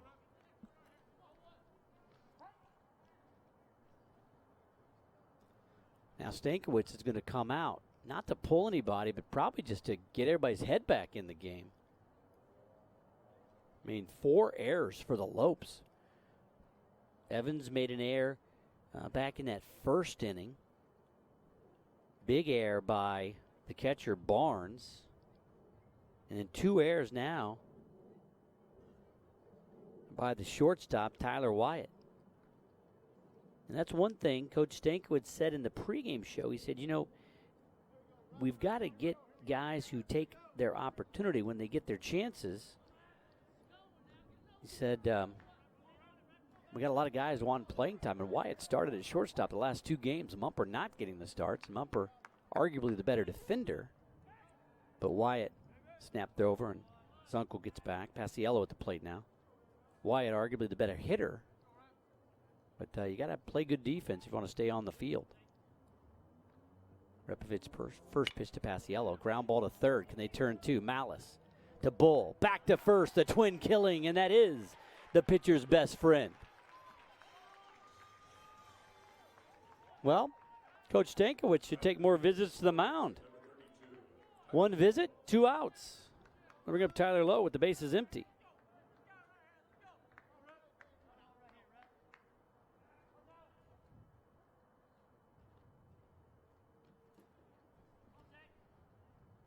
Lowe 2 for 2, a couple of base hit singles in this ball game. Just missed on the outside corner. Barnes trying to frame it there, but the home plate umpire Christopher Viverito wasn't buying it. Big swing on that inside pitch, 1-1. Lowe singled in the 2nd and singled in the 3rd. Yesterday is 1 for 3 with a run and 2 RBI. That 2-run homer by Lowe in the 1st inning. All the scoring for Chicago State on the outside corner, 1-2. So Lowe having a nice series. 3 for 5 with a couple of RBI and a home run. The 1-2. Up high, wouldn't chase it. 2-2 to count to Tyler Lowe. Lowe hitting .329 on the season. 2 homers, 12 RBI.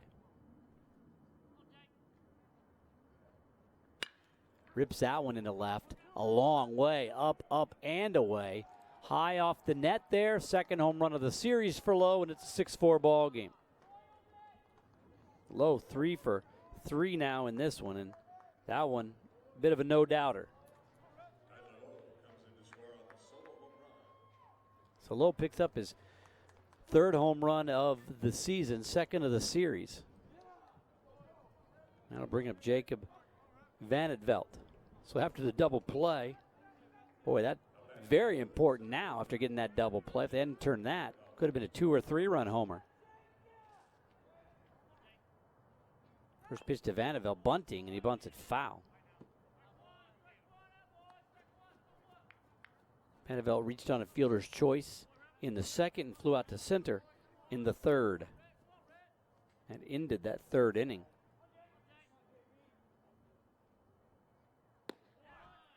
And there for a strike, 0-2. So for the first time in the series, a team has scored in more than just one inning.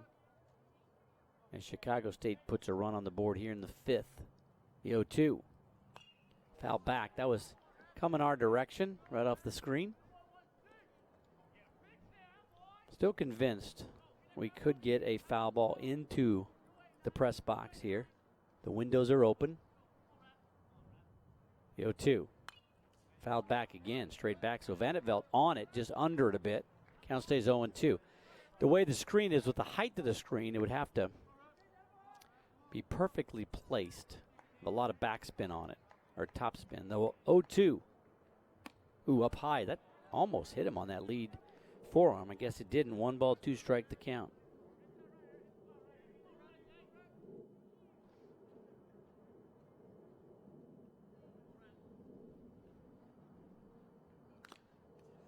Got a piece of it, staying alive.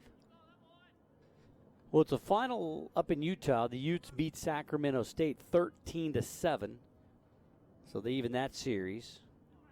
They'll play one more tonight, trying to avoid the inclement weather of tomorrow. Ripped foul, pulled well foul. So they got one more to go.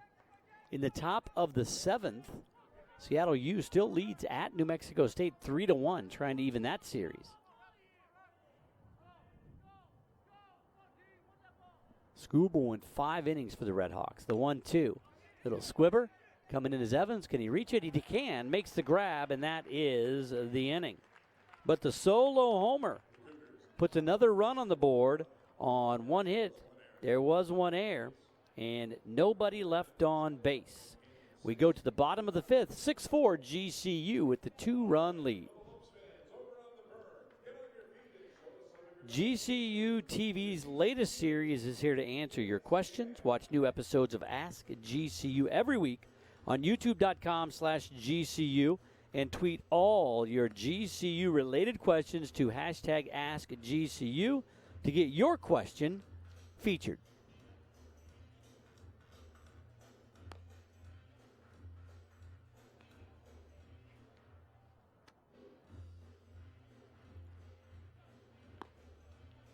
Beautiful day at the ballpark here. We're only playing one game, though, and fans enjoying it. A little dancing going on.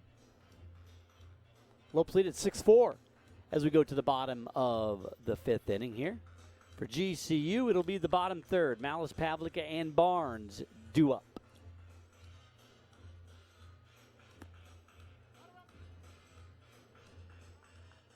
Yunus Halim came on in relief in the third, and he has stayed on.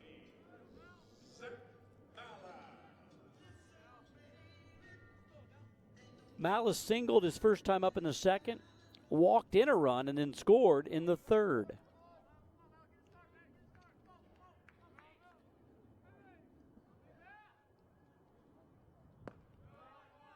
Finishing up that New Mexico State-Seattle score.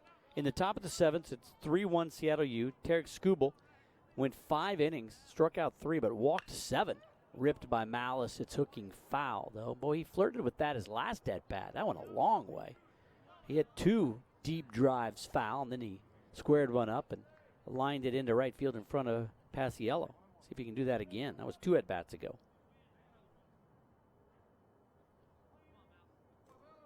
But Skubal, those 7 walks, only give up 1 earned run.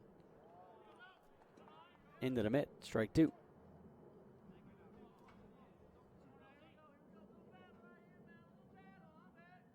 Utah Valley up on Northern Colorado at home, 13-8 in the top of the 7th.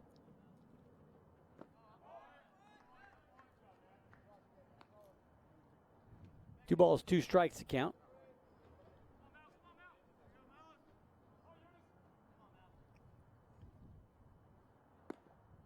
Tied, the count goes 3-2.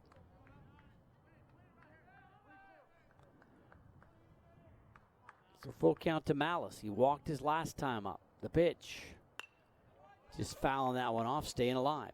Well, Malice, as we mentioned, struggled early on in the season at the plate, but he does look a lot more comfortable up there now. And looks like he's going to get things going as he walks for the second time in the ball game. He's aboard for the third time in the ball game. That's going to get some action in the bullpen down there. Kaplan was throwing earlier. We'll see if the freshman is the guy up there again. I think it is Blake Kaplan. Yeah, Blake Kaplan out of Las Vegas, Nevada, the freshman. Starts warming again. Preston Pavlik at the plate. Squares the bunt up high. If he pulled it back in time or not, didn't see the umpire set on that one.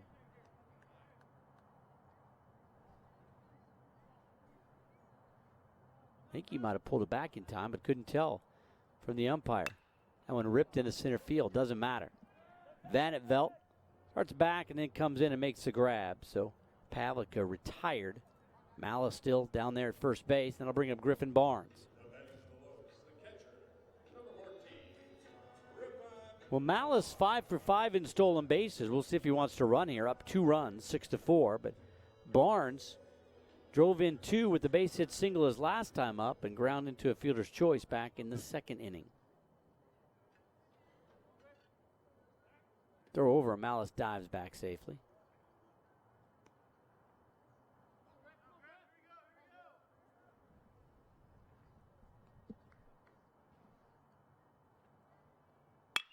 Ripped through the left side. Base hit for Barnes. Malice going to take a turn, but he'll stop at second. So runners at first and second. And the top of the order coming up. Second base hit of the ball game for Griffin Barnes. Top of the order, Austin Bull. Bull has been aboard 3 times in the ball game. Got ahead of myself, expecting him to get on board here too. He singled in the first, doubled and scored in the third, and walked his second time up in the third.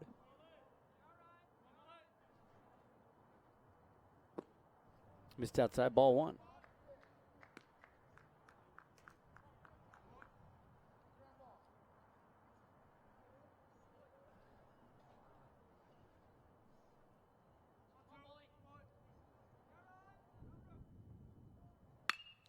In the air to center. Coming in.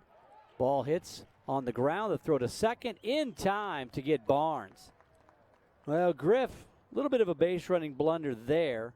Probably should have gone a little bit further, but that's a tough one. Line drive. Van Velt coming in on it strong and played it off a hop. Throws out the runner Barnes. So Bull on with the fielder's choice there. Barnes retired. Malice goes down to third. So runners at the corners with 2 outs.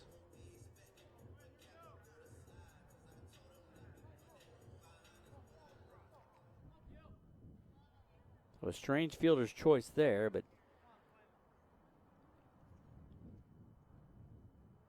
Cotton, ground ball to short. They go the easy way to second, and that is the inning.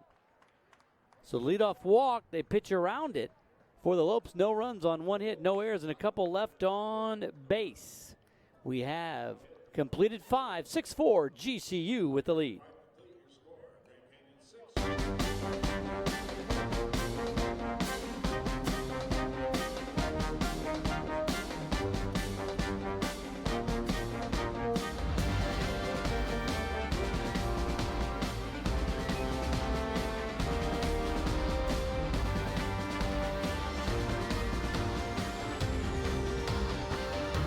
Find your purpose at Grand Canyon University. Private, Christian, affordable. Visit gcu.edu. Good sportsmanship isn't defined by a scoreboard. It isn't defined by how high you can jump or how fast you can run. Good sportsmanship is all about character. It is about doing your best for your coaches and teammates. It's about having respect for your opponents, the officials, and the fans. Good sportsmanship is winning with class and losing with dignity. It is fair play, perseverance, and team spirit. Good sportsmanship is what unites us. We are the Western Athletic Conference.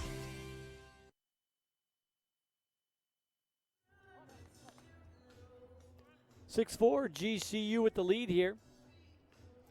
Saturday afternoon ball game. Game 3 of this series on Sunday at high noon. Join us at the ballpark if you can.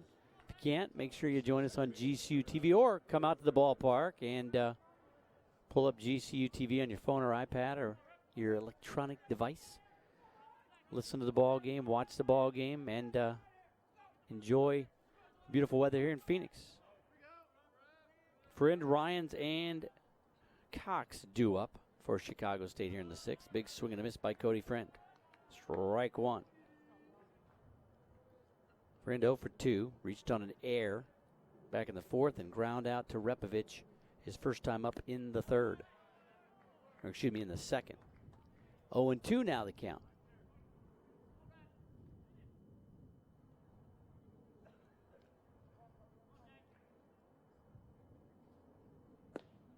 One ball, 2 strikes. Well, Repovich threw 5, had given up those 7 hits, 4 runs, all earned. He's walked 1 and struck out 2. Nearing about 80 pitches now with these pitches to Friend. Swing and a miss, struck him out. 3rd strike of the ball game. Friend flips the bat, unhappy with himself there. All 3 strikeouts by swing. Dalton Ryans singled and scored in the 3rd. Got things going in that inning as a leadoff man. Lined out to right in the 4th.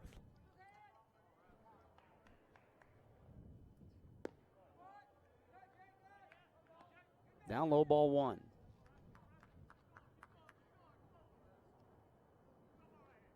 Ryan's hitting 167 on the year. 1-1.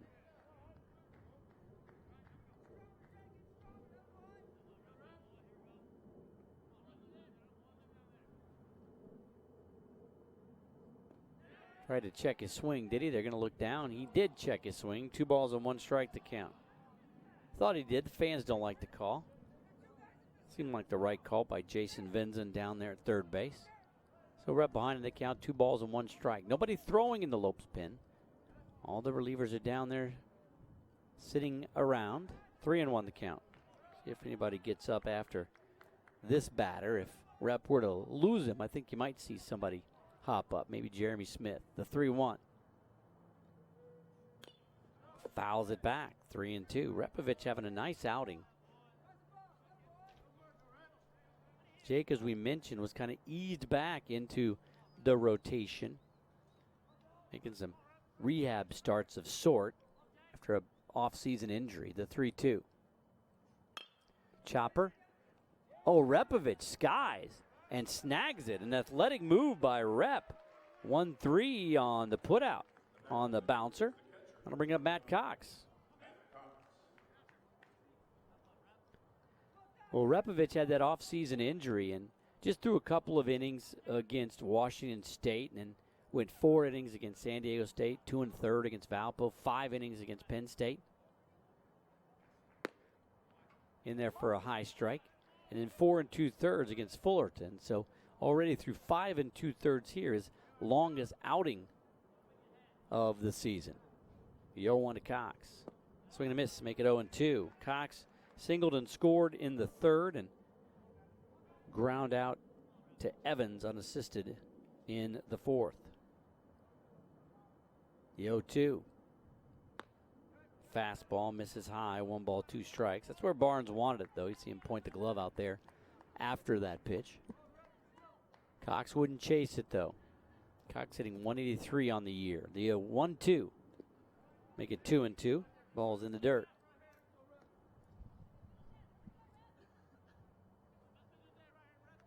So Repovich trying to get through 6 complete here. Right around 85 pitches. The 2-2 with 2 outs. Nobody on. Ground ball to second. Bull comes in on it. Fires it across. 1-2-3 inning for Repovich. No runs, no hits, no errors, and nobody left on base. We go to the bottom of the 6th. 6-4 GCU with the lead. Well, if you're visiting campus this spring, why not stay at the GCU Hotel, featuring comfortable rooms, a resort-style pool, and the Canyon 49 Grill. It's a perfect place to stay when coming to GCU. Book a room today at gcuhotel.com. Mentioned yesterday you might see some celebrities at the Canyon 49 Grill. I've heard that Lopes insider Paul Coro has been seen over there eating lunch every now and again. Favors the bacon cheeseburger, I believe. You might see the Lopes insider over there. And as always, if you do see any celebrities, always go up and ask them for their autograph. Especially if they're eating. They enjoy that. 6-4 ball game. The Lopes with the lead. GCU dancers in the crowd into it here on a beautiful day at GCU Ballpark. About 81 degrees. A slight wind blowing out to right field. And about 20% humidity. A new pitcher on the mound for Chicago State. Going to be number 17, the freshman Blake Kaplan. Kaplan, 6'2", 220-pound freshman out of Las Vegas, Nevada. Played at Sierra Vista High in Las Vegas, Nevada. Kaplan, a 16.43 ERA, a record of 0-1 in 5 appearances. 4 of them out of the pen. He has 1 start. He's thrown 7 2/3, given up 10 hits, 15 runs, 14 earned. He's walked 10 and struck out 5. Opposition in 323 against Kaplan. So Kaplan is the 4th pitcher of the day for Chicago State. Big right-hander will face the heart of the order. Winchester, Evans, and Quiggle due up. 3, 4, and 5 for GCU. Pekai Winchester having a nice series. He's 2 for 2 in this one. Been on base 3 times. He walked, singled in a run, and scored in the 3rd and doubled in the 4th. Winchester was 2 for 4 in the ball game yesterday, so 4 for 6 in this series. In there for strike 1. A couple of runs scored and an RBI.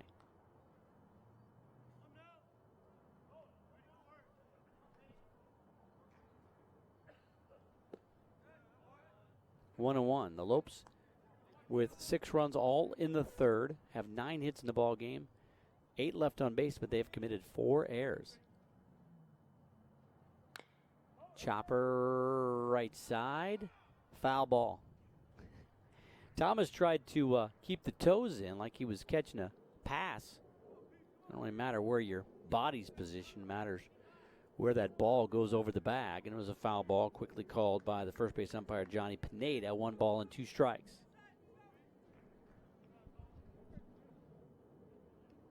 Chicago State 4 runs on 7 hits, no errors, and 4 left on base. Lopes won game 1 last night, 3-2. Tapper foul.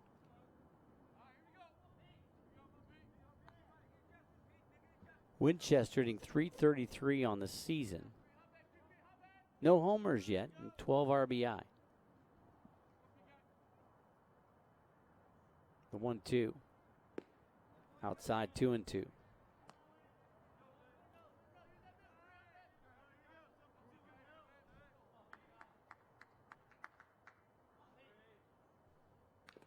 Just got a piece of it to stay alive.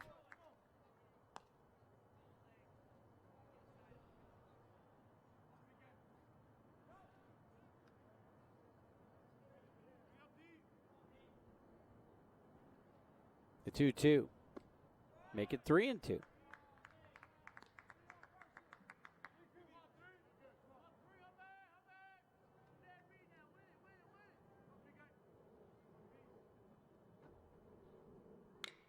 Chopper right side. Thomas has it. Steps on the bag. Leadoff man retired. That'll bring up Ian Evans.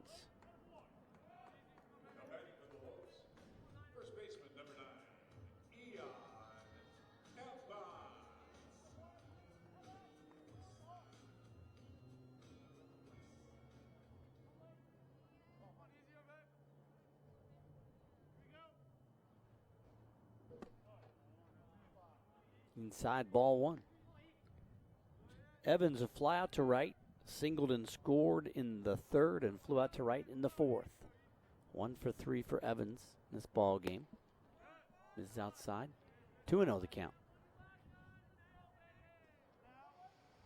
Evans now hitting .316, 1 homer, 11 RBI. Chop foul. 2 balls and 1 strike. Like Repovich will be coming back out for the 7th. No action in the bullpen down there for GCU. Rep through 6 has thrown 87 pitches at 2-1. 3-1.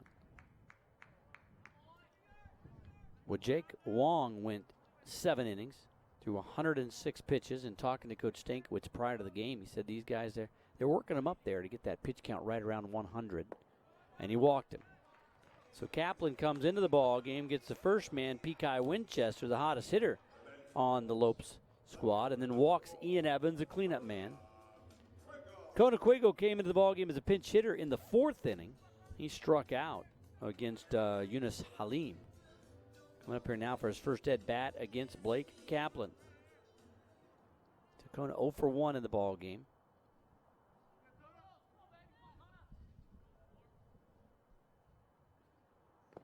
In the dirt, blocked nicely by Cox, the catcher. Evans 1 for 1 in stolen bases. Coach Stankiewicz going through the signs down there at third. Quiggle hitting .220 on the year, 1 homer and 4 RBI. The 1-0. In there for a strike. Bit of a high strike. 1-1 to Conequiggle. Ty Wyatt would be next. Wyatt 0 for 3 in this one. He was 0 for 1 in the ballgame last night. 2-1 now. So this might be a count that Lopes want to do something with here. A lot of coaches like that 2-1 count. You know the pitcher's got to bring you something close. So if you run here, a hit and run. Not going. Squaring a bunt though, and he jammed him and bunted it foul, did Conequigo. 2-2.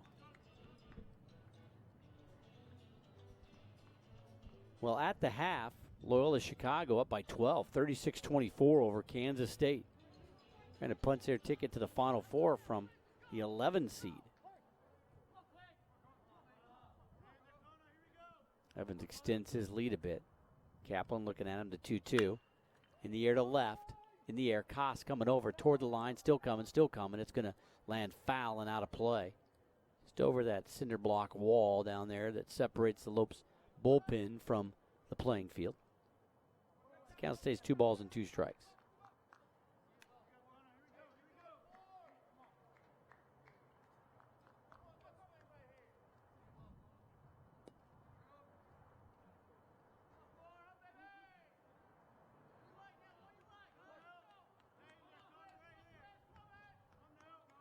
Kaplan checks the runner, ready to go again here. The 2-2.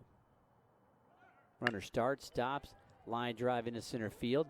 Right at Van Velt makes the grab for out number 2. Cohn hit it pretty well, but lined it right at the center fielder, Van Velt. That'll bring up Tyler Wyatt. Thought Coach Stankiewicz might go to the pinch hitter here. Wyatt's been struggling a bit in this series. He's 0 for 4 in the series. He's 0 for 3 in the ball game today. Hitting .263 on the season. That one misses inside ball 1.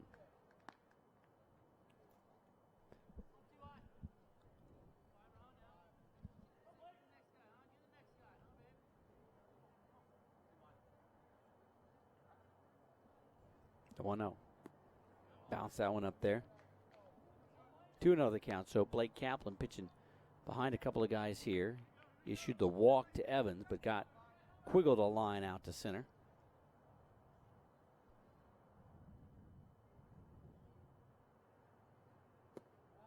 3-0 to Wyatt. Zach Malice on deck. Malice, along with Winchester, has been a pretty hot hitter here this game. He's just 1 for 1, but he's walked a couple times, driven in a run, scored a run, been on base 3 times. 3-0 pitch. Ball 4, not even close. So that pushes Evans up to second base. Wyatt collects the walk, second of the ball game by Kaplan. That'll bring up Zachary Malice. 7th walk of the ball game surrendered by Chicago State pitchers. Malice hitting .212 on the year. 1 for 1 with a run, an RBI, and 2 walks. Playing behind Wyatt at first, so he'll get a good lead. Off speed, strike 1.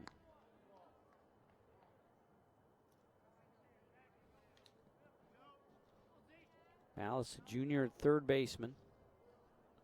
Hit .301 his freshman year, .285 last year. 0-1 pitch. On the outside corner, looked a bit wide, but goes as a strike.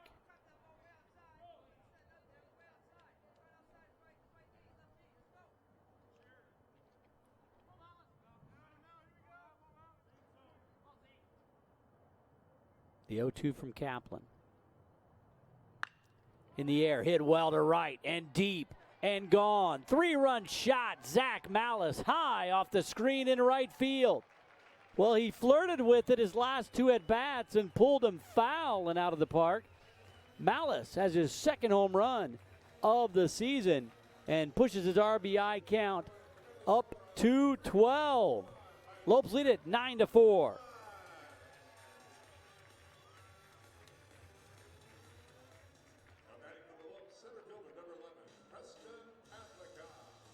Evans, Wyatt come in to score. Both reached on walks. Malice, 3 RBIs, got 4 on the game. That'll bring up Preston Pavlica.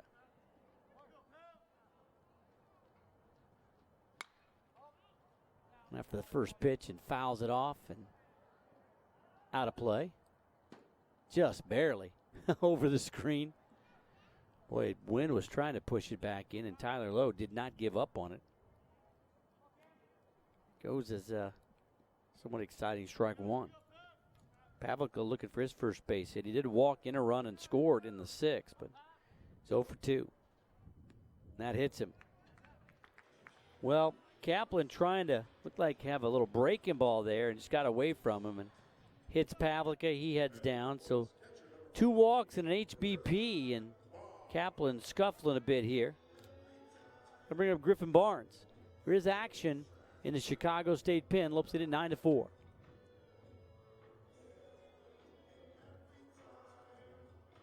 Now the man warming up takes his seat.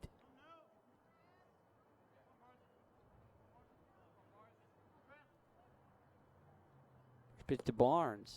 Well outside, ball 1. Barnes, a couple of base hit singles in the 3rd inning. He got the base hit single that drove in 2. So he is 2 for 3 with a couple of RBI.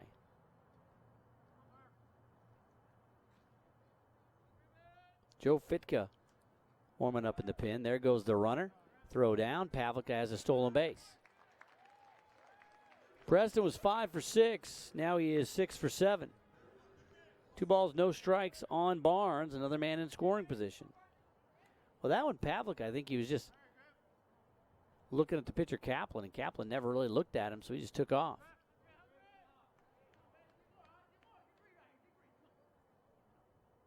Two to Barnes. Check swing, little tapper back to Kaplan. Blake fields it, throws high to first, but the senior Zach Thomas makes the play, and that is the inning. But the 3-run shot by Malice, 3 runs, and that was the only hit of the inning. No errors and a man left on base. 9-4 GCU as we head to the 7th.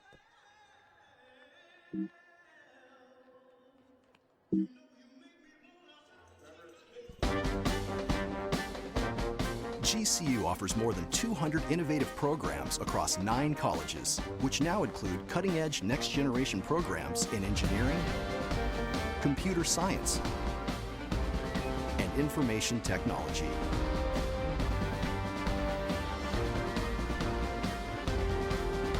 Grand Canyon University, the quality of a private Christian education, the affordability of a state university. Visit gcu.edu.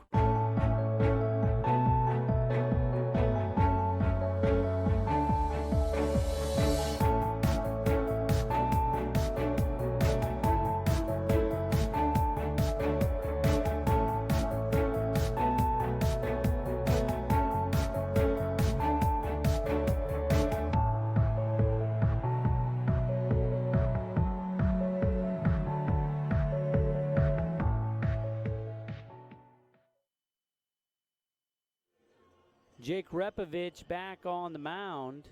Got a 9-4 lead as we go to the 7th. Rep through 6.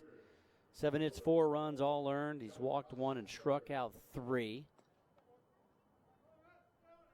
That view from the parking structure over the right field fence got a good view of that 3-run homer by Zach Malice in the 6th. The blow this one open a bit. 9-1-2 to face Repovich. First pitch down low, ball 1. John Koss the third. 1 for 1 with the run scored and a walk. Down low. I think Barnes wanted that one. Now goes to 2 balls and no strikes.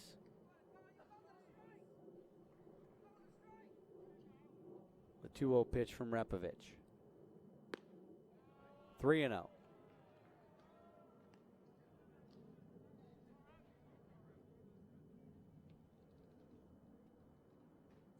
Mike London warming up in the pen for GCU. The 3-0, strike 1, 3-1.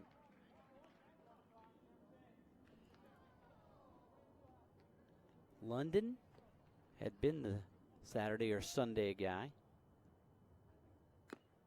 Foul tipped in the mid, 3-2. So Repovich battling back. So London getting loose down there in the bullpen. Not going to get the start tomorrow. The 3-2. Ooh, and he walked, and Barnes tried to frame that one.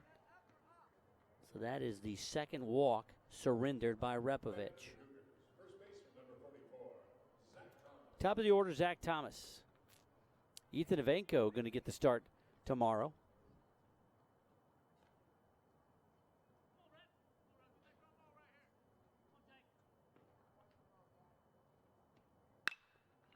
In the center, going back. Pavlika's got a beat on it, makes the grab for the first out of the inning. Koss retreats to first base. Remember Tyler Zunkel. Zunkel's been on base 3 times. He's just 1 for 3. Reached on 2 errors and a base hit single. Pretty impressive that Ivanko is going to get the start in the ballgame on Sunday. It's his first start since March 12th of 2016. 743 days between starts. Fastball, strike on the outside corner. Ivanko is battling injuries after that terrific freshman year at a 3.42 ERA and a 6-1 record. And there's strike 2. He's joking with his dad. Was talking to them after the game yesterday. He was joking, saying, well, I'm right back where I started. As a freshman, I was a Sunday starter, and now I'm getting back as a redshirt senior as a Sunday starter. The 0-2 up high. 1-2, but says a lot about that young man's character and work ethic to go 743 days between starts. It's a lot of battling back from injury and a lot of work. The 1-2. Shot back up the box. Oh, Bull tried to backhand it and step on the bag, and it got by him into center field. Well, I think Bull was trying to do a couple of things at the same time. Koss is going to stop at second, so runners at first and second now. And Paciello.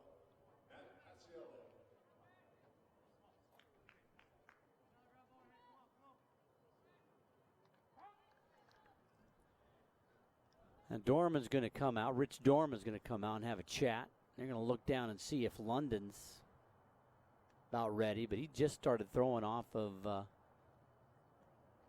the mound. Goes as a base hit single for Zunkel. Well, it looked like, as Dorman has a few words here, it looked like Bull was trying to make a big play and kind of backhand that ball as he stepped on the bag, and it just hopped right over his glove. Rich Dorman in his second season as the pitching coach here for GCU. Looking out to left field, I think they're just double checking to make sure. I mean, Rep is at about 98 pitches. Like to see if they could get him through this 7th inning, but they also don't want to extend him too much here. As we mentioned, this is his longest start of the year. Repovich was banged up a bit, so they eased him into the rotation. The longest he's gone is 5 innings. He's at 6 1/3 right now. First pitch to Paciello in there for strike one. Might have been telling him, hey, this is your last guy, so just let it all hang out. If you get a ground ball, maybe you can get out of the inning. The 0-1. Pops him up. Behind home plate. Barnes throws off the mask, makes the grab. 2 down. So Paciello pops out to the catcher Barnes in foul territory, and Griffin has to go get his own mask. Usually, the umpire will get it for you, or the batter, or somebody, but nobody helping Griff out. He had to walk all over and get it all himself. Now Barnes going to make the walk out, and that's exactly what Dorman was saying to Repovich, saying, hey, look, this is your last guy, man. Just let it all hang loose. Get this guy exactly 100 pitches, and Jake Repovich, not happy. He's a competitor, wanted to get through this 7th inning, but he goes 6 2/3, longest that he's gone this season, and a great pitching performance for Rep. Very good to see. Scattered 8 hits, gave up 4 runs, all 4 earned. He's walked 2 and struck out 3. Now, he is responsible for Koss out there at second and Zunkel at first, and it'll be up to Mike London to try to get Tyler Lowe.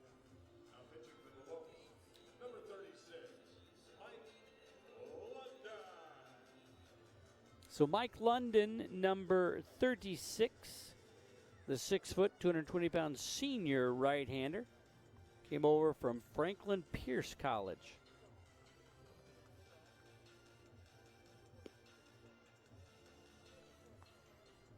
Take a look at Mike London's numbers, a 6.97 ERA, a record of 1-3. This will be his 6th appearance, his first in relief this season. Had 5 starts prior to this. In 20 2/3, he's given up 24 hits, 19 runs, 16 earned. He's walked 12 and struck out 10. It's really that right there that's been his nemesis, those walks, 12 walks. Opponents hitting .293 against him.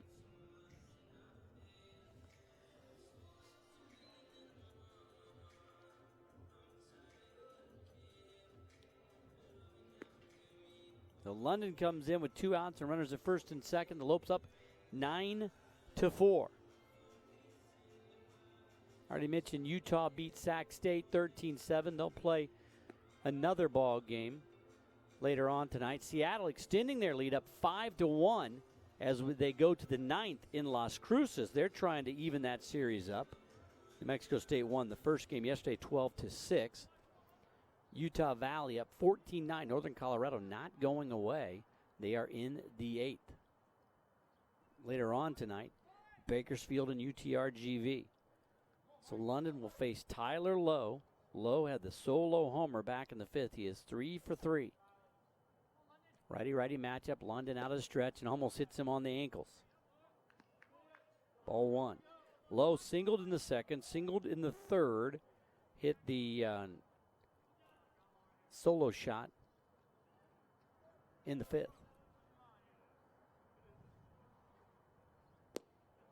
Misses down low and away. So now London comes in throwing fastballs, but down in the count. 2 balls and no strikes.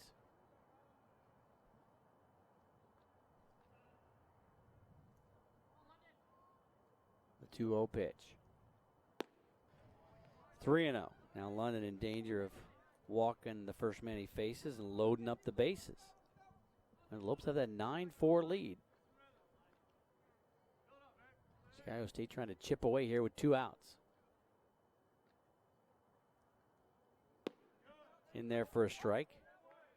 3 balls on 1 strike now to Tyler Lowe. Lowe hitting .338 on the year. Slugging .500 on the season. 3 homers, 13 RBI. 2 homers in this series. Homered last night, a 2-run shot. London spins around and nobody there at second base.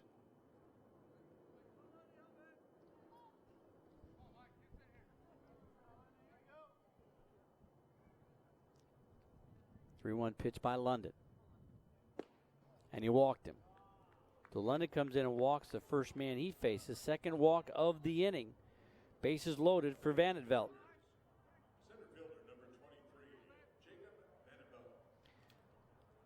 So Vandenvelt 0 for 3 today. Ground into a fielder's choice, flew out to center, and popped out in foul territory to Ian Evans. Bases full here. London, ball 1. As we said, London, 10 strikeouts on the year, but 12 walks, now 13 walks. Bounces up, gets by in Barnes. Run, Koss is going to come across to score, and it's a 9-5 ball game. Everybody moves up 90 feet. So Koss scores on the wild pitch. 2-0 count to Van Etvelt. Still nobody warming up in the Lopes pen.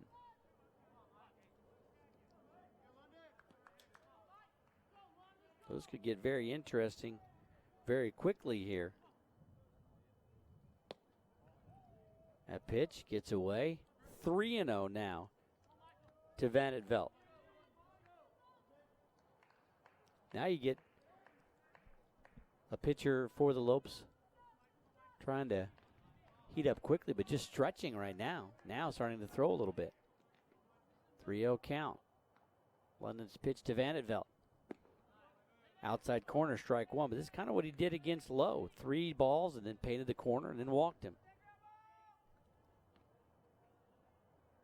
Nick Ohanian warming up quickly out there for the Lopes. He pitched last night, pitched a great clean inning.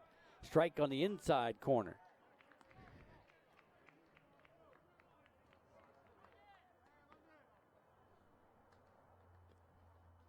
Nine 5 ball game. Lopes looking for that elusive third out. Pitch by London. Swing and a miss. He got him. Well, it wasn't how you draw it up, but London got the job done.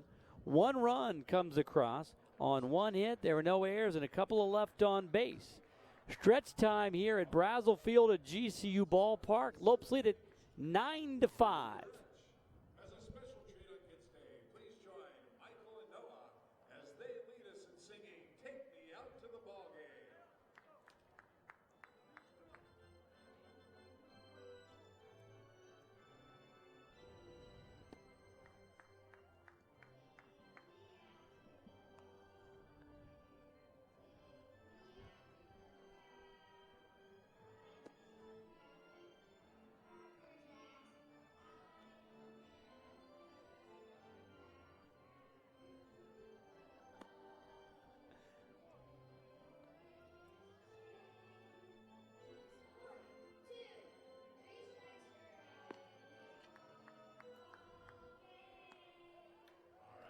Kids Day at the ballpark. The kids leading Take Me Out to the ball game. 9-5, the Lopes with the lead.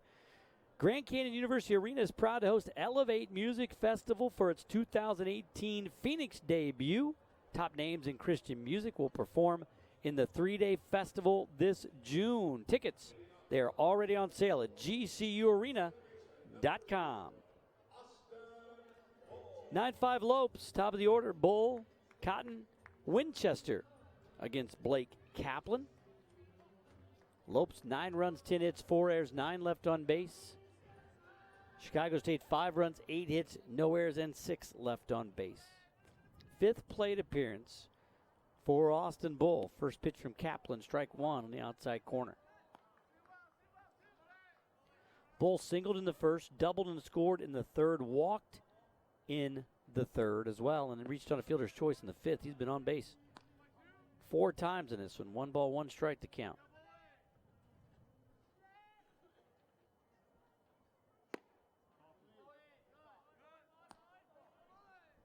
Two and 1 the count to Bull.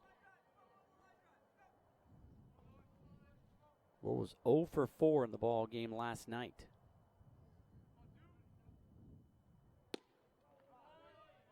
Three and 1.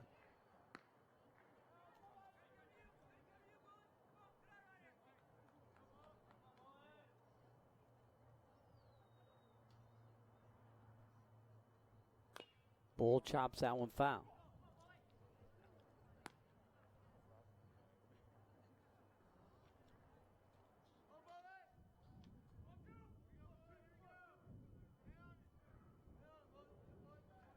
Bull hitting .263 on the season, up high, and he walked him. Bull aboard for the 5th time in the ball game. Couple of base hits and 2 walks and a fielder's choice. So leadoff man aboard for GCU. We'll bring up Cotton. Cotton reached on a fielder's choice in the first, singled in the third, lined out to the third baseman low to end the third, and ground into a fielder's choice in the 5th. First pitch, back pick, not in time. Pitch in there for a strike to Quinn Cotton. Cotton hitting .333 on the season, 1 homer, 17 RBI, has also scored 17 runs. There goes Bull, got a good jump into right field. Paciello makes the grab. He's got a chance for the double play, but his throw is wide. Bull was really forcing that throw there. Cotton flies out to right. Boy, he takes a big, aggressive cut at that. That one's got under it a bit. Flew out to right to Paciello. First out of the inning. Bring up Pekai Winchester. Pekai reached base his first 3 times up. A walk in the first. He singled in a run and scored in the third, and he doubled to lead off the 4th, but was stranded down there at third base. Last time up in the 60. Ground out to Thomas, the first baseman. Bounced up there by Kaplan. Ball 1. Pekai hitting .329. No homers, 12 RBI.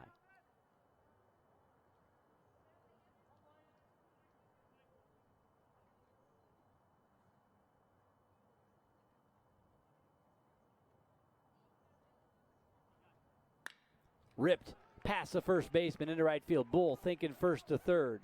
Makes the turn, and he will go corner to corner. 1 down, runners at the corners. Ian Evans coming up. 3 base hits for Winchester. He's been on base 4 times now. Still no action in the Chicago State pen. Joe Fitka, number 50, just sitting down there still. They've got to rest those arms. It looked like it's up to Blake Kaplan to get out of this one. Evans 1 for 3, been on base twice. He walked his last time up. Has scored a couple runs. First pitch. Ooh, and he hits him. Evans takes the base, and the bases are loaded for Kona Quiggle. Second batter that Kaplan has hit. He walked a couple in that 6th inning. They both came around to score. That was Evans and Wyatt on the 3-run homer by Malice. He hit Pavlica. Here in this inning, he's already walked 1 and hit another, and now Fitka gets up and begins to throw in the bullpen for Chicago State. So Evans now aboard for the 3rd time in the ball game. Zach Thomas in at the corner there at first base. First pitch, wide and outside to Kona Quiggle. Quiggle came in as a pinch hitter in the 4th. He struck out, and then he lined out to center in the 6th. Going hitting .214 on the year, the 1-0. In the air, hit pretty well. Deep to center field. Way going back. It's going to one-hop the wall. Bull scores easily. Winchester will score. Evans is going to be held at third. A 2-run double by Kona Quiggle. Hit in the gap in right center. One hop the wall, and 2 come across the score. Kona Quiggle picks up his 3rd double of the year and his 5th and 6th RBI. Make it an 11-5 ball game.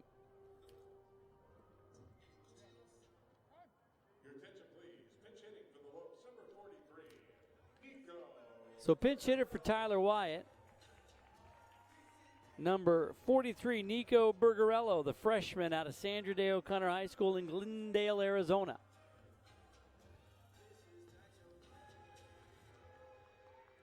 So Wyatt's day is done. Tyler Wyatt was 0 for 3, reached on a walk and scored last inning. So Bergarello, your pinch hitter. Nico still looking for his first base hit of the season. Bergarello 0 for 10. Runners in scoring position. Now low ball 1. Got Evans at third, Quiggle at second. Infield is in. So Bergarella could pick up his first base hit, his first RBI. Get a couple of firsts here for the Lopes. That breaking pitch caught the inside corner, 1-1. Bergarella has seen action in 9 games prior to getting into this one. No starts on the season, though. 1-1 pitch. Chopper up the middle. Gloved by the shortstop. The throw in time to get Bergarella. So he doesn't get his first base hit, but drives in his first run on the chopper that almost got through with the infield in. So Bergarella grounds out 6-3 for the second out of the inning. But Evans comes in to score. That'll make it 12-5. Wiggle moves down to third base. Malice at the plate. Had a 3-run homer his last time up, ball 1. Malice having quite the day.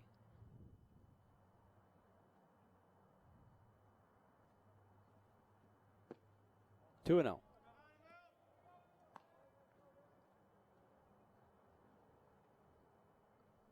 Malice now hitting .224. 2 for 2 with 2 runs and 4 RBI in this one. 3-0 the count.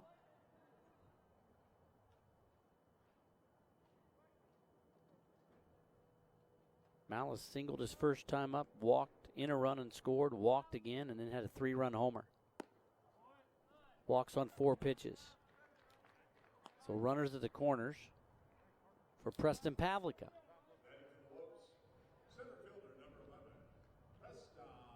And Edwards still out there. Fitka not warming up anymore, just sitting in a folding chair out there, holding a ball in one hand, tossing it back and forth. So the one thing that comes into play here in conference play, there is the run rule. If you're up 10 after 7, they call it a game. The Lopes are 3 away from making it a 15-5 ball game. So Pavlica already had 2 home runs on the season. If he hit one out here, it would be the ball game. Down in the dirt, ball 1. Pavlica 0 for 2 with a run and an RBI. Has been on base with the walk and was hit by pitches last time up. That one ripped down the left field line, but foul. That one hit a ton. Would have ended the game had he straightened it out. 1 ball, 1 strike, the count.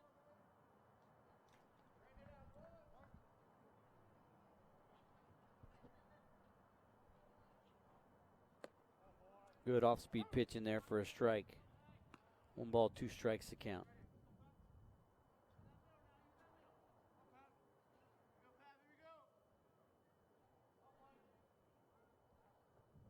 One-two pitch to Pavlica. Chopper foul.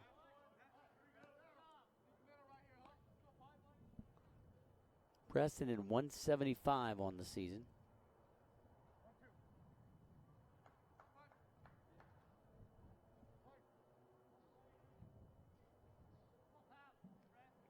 The 1-2 from Kaplan. Tried to check his swing, did he? He did. Count goes to 2 balls and 2 strikes. 2 balls, 2 strikes, 2 outs, 2 men on, 12-5, GCU lead.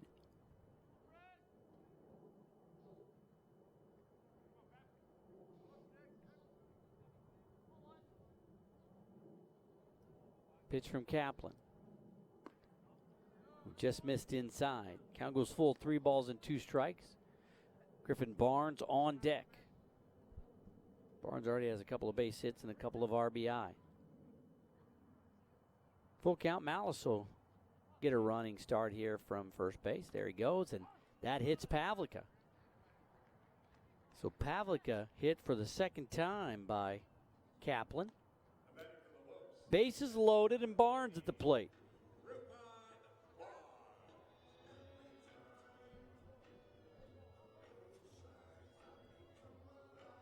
Griffin Barnes on the day.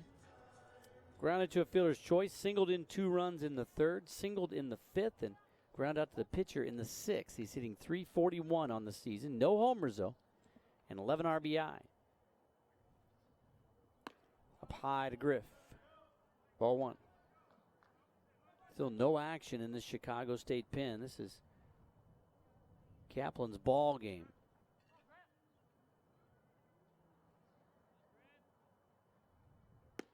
In there for a strike, 1-1.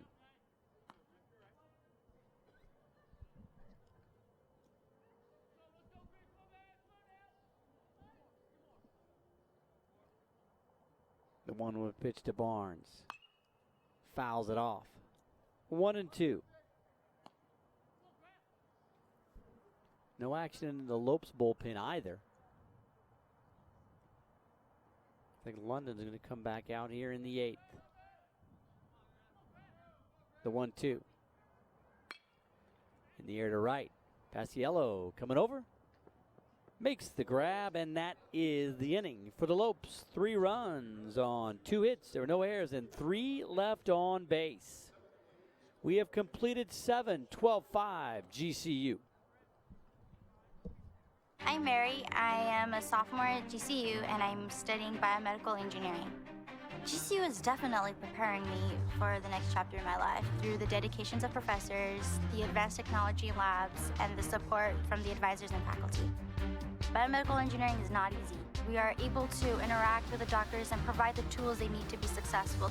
I want to be able to start my own company and create the crazy technologies that doctors are using, and that way when I see them, be like, yep, that's my product right there. I feel like I'm becoming an engineer because throughout the classes and my activities that I'm involved in working at the lounge, I'm learning how to problem solve in a short amount of time. I am able to get an understanding what my purpose is. My purpose is to be a leader and to help everyone around me. I'm excited to learn, and I want everybody else to be excited. Find your purpose at Grand Canyon University. Private, Christian, affordable. Visit gcu.edu. Big lead for the Lopes, 12-5. Lopes 12 runs on 12 hits, 4 errors, and 12 left on base. 5 runs, 8 hits, no errors, and 6 left on base for Chicago State. Mike London back in there. He'll face Friend, Ryans, and Cox if we don't get any pinch hitters. Mark Mumper into play, shortstop for GCU defensively, replacing Tyler Wyatt, who was pinch hit for by Nico Bergarello last inning. We are in the 8th. Lopes looking to win the series here and go 2-0 in conference play with the finale of this series on Sunday at noon, tomorrow at noon. Fastball, strike 1. London came in on relief after Repovich got a couple of outs and had 2 guys on just last inning. Down low, 1-1. Mike struggled with his control. Walked the first batter. Wild pitch brought in a run. And he had a strikeout to end the inning. Strikeout of Vanderbilt. I went up by 2 balls and 1 strike. And as we said, that's just really been Mike's problem this year.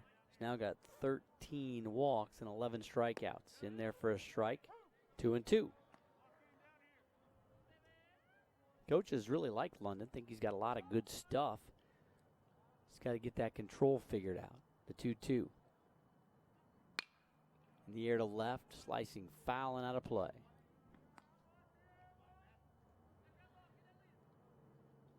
Sac State and Utah have started game 2. Utah won the first one 13-7. That series is evened up at a game apiece. The only conference team playing a non-conference series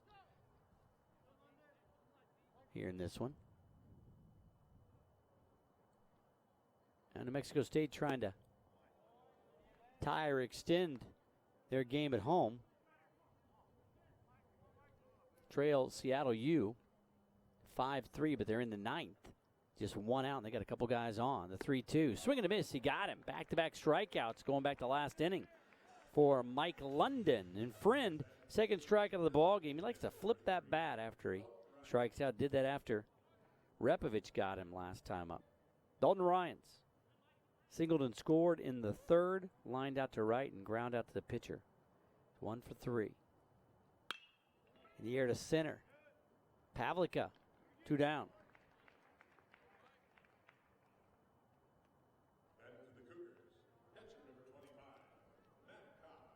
So with 1 out,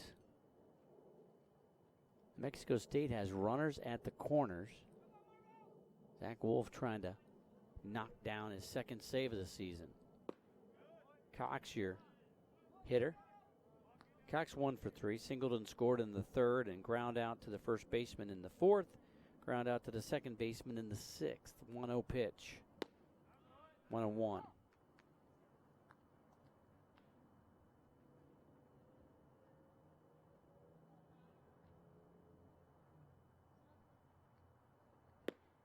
One and 2. Big cut by Cox. Came up empty.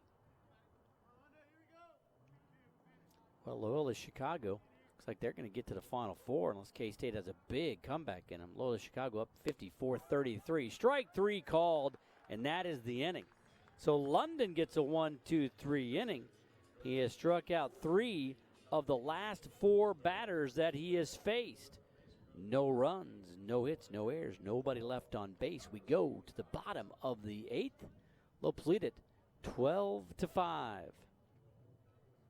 Well, now you can enjoy coffee and tea from the Grand Canyon Beverage Company in your own home.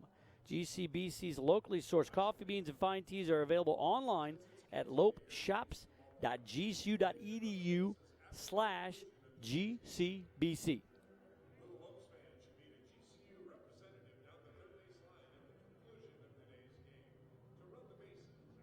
Well, a wild and wacky days here in the WAC. Utah Valley and Northern Colorado tied 14-14. Look at some of these numbers up there at Utah Valley.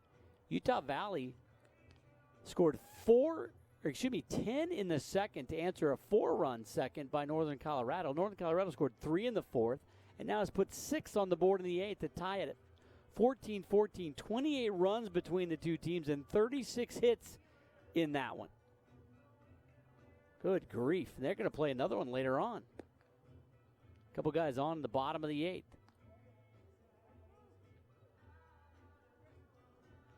So New Mexico State trying to make a comeback. Nobody wants to win that game between Northern Colorado and Utah Valley. And later on this evening, Bakersfield UTRGV. That one might actually have just gotten started. We'll take a look at that one. Yes, it did. They are now in the bottom of the 2nd. So it started a bit ago, and UTRGV up 3-0. Pitch hitter Dane Stankiewicz. So he'll come in and pinch hit for Austin Bull. Top of the order.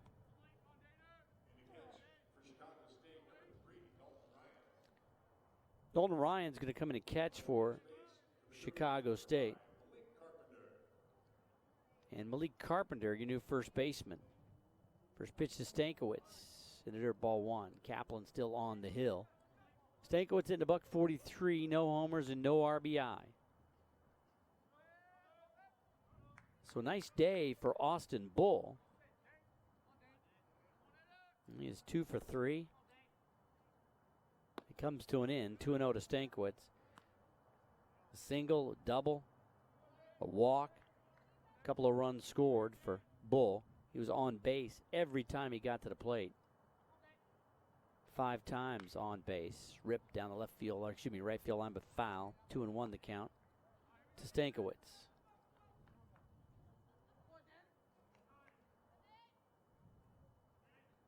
Dane gonna sure stay in and play second base. 2-1 to Dane. Who in there for a strike. Dane thought it was a little bit low. 2-2.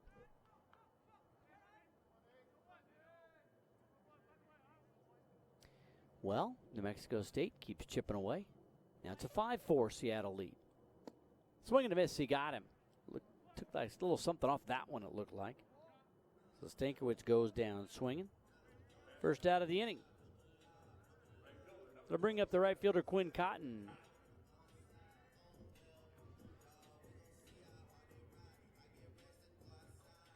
Cotton 1 for 5, singled in the 3rd. Up high in the eyes. 2 outs now in the bottom of the 9th. Mexico State. Runners at first and second. The 1-0. That one hit in the air to left, got under it. Koss coming over, making the grab, 2 down.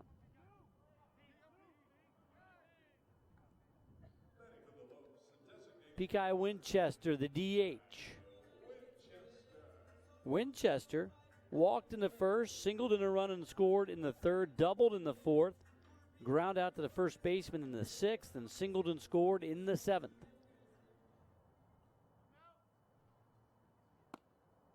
Almost hit him on that lead shoulder, ball 1.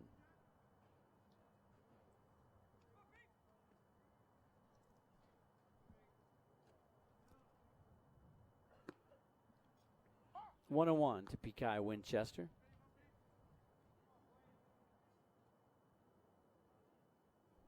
Winchester hitting .330 on the season. 2 and 1. Pekai has 30 base hits on the year. 7 of them extra base hits, 4 doubles, 2 triples, and 1 homer. 2-1 in the air, in the gap, hit really well. Looking up, off the wall. Pekai rounds first. He'll cruise into second with a stand-up double, his second double of the day and 4th hit of the day. 5th time he's been on base. So scratch that. Pekai Winchester picks up another double.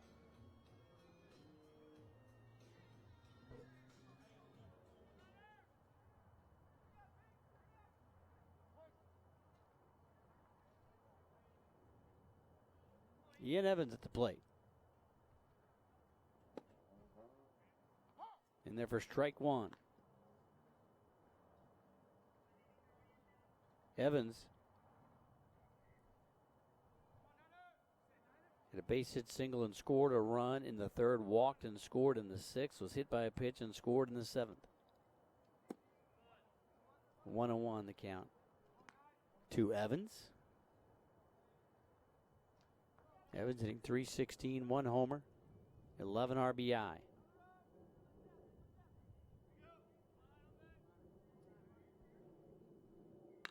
Ripped down the third base line, foul. 1-2 the count.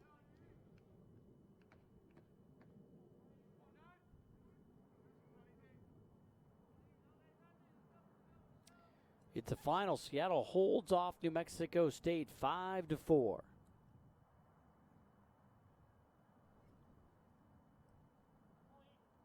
The 1-2 in the dirt, 2-2. So that series evened up, and they'll play the rubber match tomorrow in Las Cruces.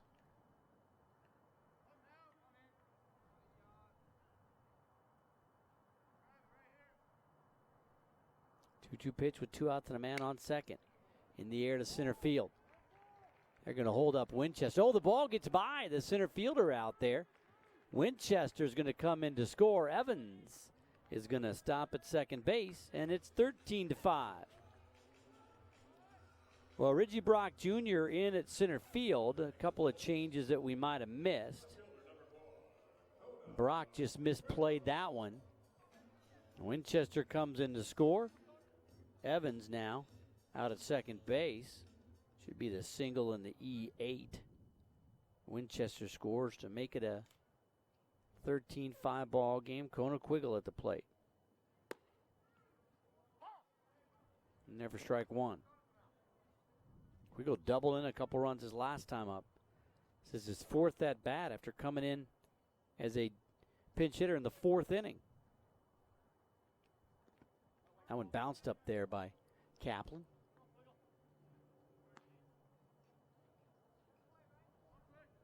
So no RBI for Ian Evans.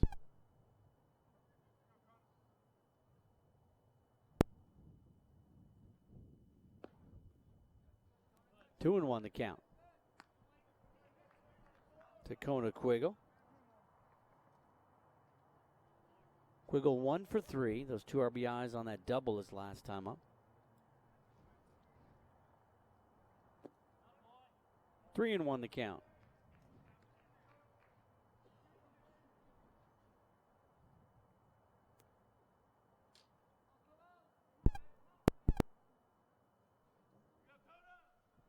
3-1 pitch. And he walked him. Mark Mumper will get his first at-bat of the ball game after the walk to Kona Quiggle. Runners at first and second. Mumper came in as a defensive replacement.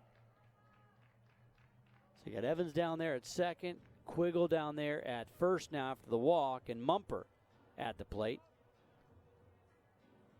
Lopes score a couple more here. They won't have to play that ninth inning. London looks like he's going to come in and finish off the ball game. No action in the bullpen. Pitch to Mumper way outside. And unfortunately for Blake Kaplan, they're just kind of leaving him out there. He has been gutting through, just trying to eat up some innings here to save the bullpen for tomorrow. Mumper hitting .296 on the year. 2-0. Mumper no homers, 8 RBI. Mumper hitting .571 with runners in scoring position. He's got Evans in scoring position right here, the 2-0. 3-0. So good eye by Mumper.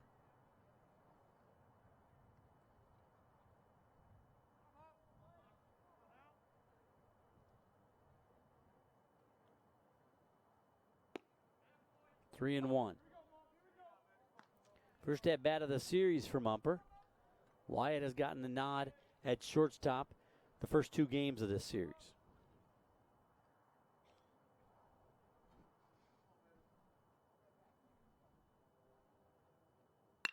And when ripped into left field. They're going to hold up all the runners. It'll be bases loaded with Malice coming to the plate. So now the walk-off run in scoring position. Kona Quiggle out there at second base. Mumper 1 for 1 with the base hit single. Malice has had quite the day. Malice has been on base 5 times. 3 walks, a single, and a 3-run homer. 4 RBI. Strike on the outside corner.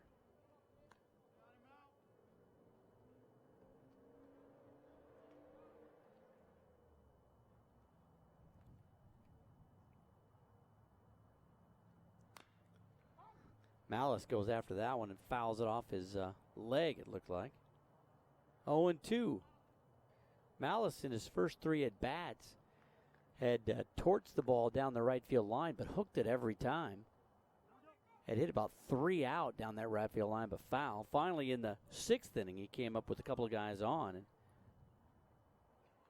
kept it fair. Hit it about 3/4 of the way up that netting over the right center field fence. 2 homers on the year, 12 RBI for Malice. 1 ball, 2 strikes to count.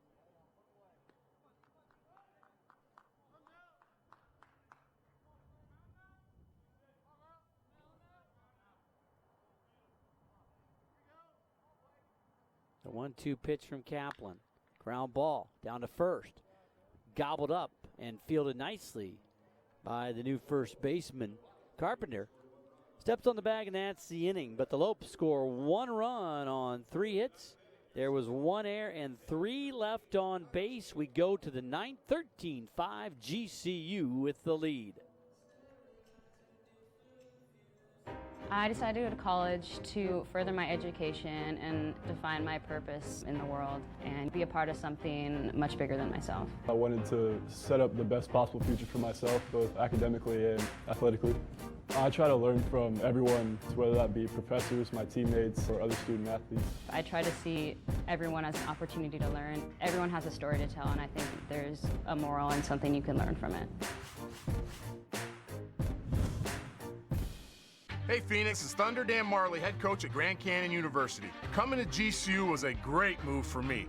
Join Antelope Nation by enrolling as an evening student at our beautiful campus in the heart of Phoenix. Earn your bachelor's, master's, or doctoral degree to take your career to the next level. Engage with industry expert instructors in small classroom settings where you can get the support you need to excel. Scholarships available. See you on campus. Go Lopes. Find your purpose at Grand Canyon University. Visit gcu.edu/evening. Lopes lead at 13-5 as we go to the ninth. Mike London, second pitcher of the ball game, came in after Repovich went 6 2/3. Rep in line to get his first win of the season, go to 1-2. Dean Youngblood going to be on the hook for the loss. He'll drop to 0-3. London just trying to close things out. John Koss III to lead things off. His first time to come up against London. Chopped foul off of his foot. John pounding the bat down on the ground. That one really caught him on that lead ankle. Now the trainer's going to come out. Koss saying that, I thought he was saying he's okay, but now he's staring up into the heavens. And hopefully didn't do too much damage. Hopefully just maybe a bruise. Already, Chicago State lost Edward King, their starter. He took a comebacker off the arm after going 1 1/3. Had to come out of the ball game.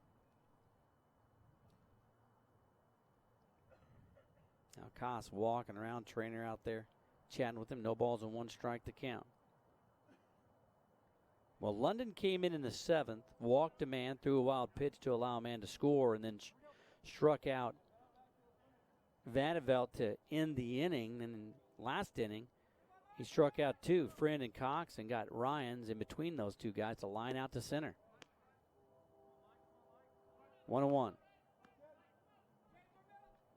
So since coming on, he's faced 5 batters and struck out 3. And he hits him. Oh, Koss flipping his bat way high, and now he says he was sorry to do that, didn't mean to do that. And, well, that's a tough at bat for John Koss III. He hits the ball off his front ankle and then gets hit by the pitch. A little frustrated there and let that bat fly. I don't think he meant anything by that, and he kind of was, I think his coach hollered at him a little bit. Put his hand out as if to say, I didn't mean anything by it, my bad.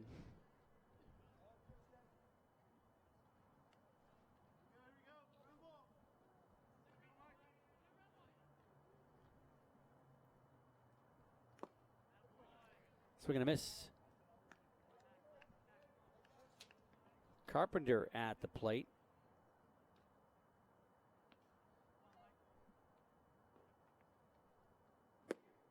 Actually, I think we got a pinch hitter here. Should have been Carpenter. That should be Brandon Eyring, number 10, the senior out of Mesa, Arizona, at the plate. Eyring is swinging a miss, and he strikes out on 3 pitches. So Thomas gets London, I should say, gets 4th strikeout of the ball game for Mike. First out of the inning. I'll bring up Zunkel. First pitch in there, a strike. Zunkel 2 for 4 with an RBI. 0-2 the count now to Zunkel. Zunkel's been on base, though, 4 times. 2 base hit singles and reached twice on errors.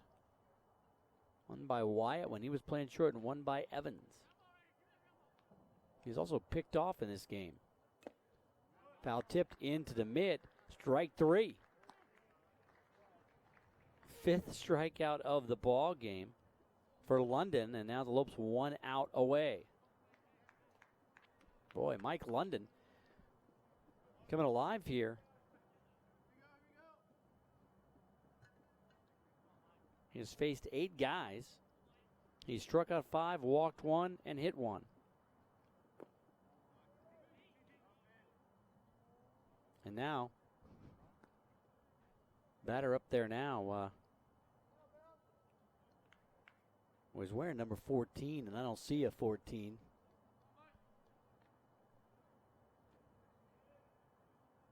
So I'm not sure who this is up there.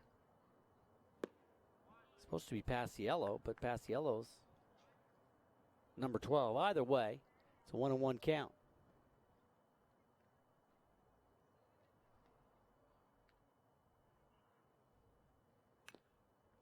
Chop foul, 1 ball and 2 strikes.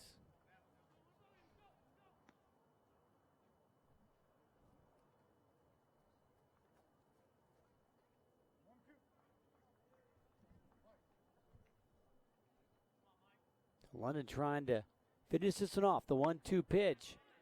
To check his swing, they ask. He went around, and that's the ball game. So London comes in,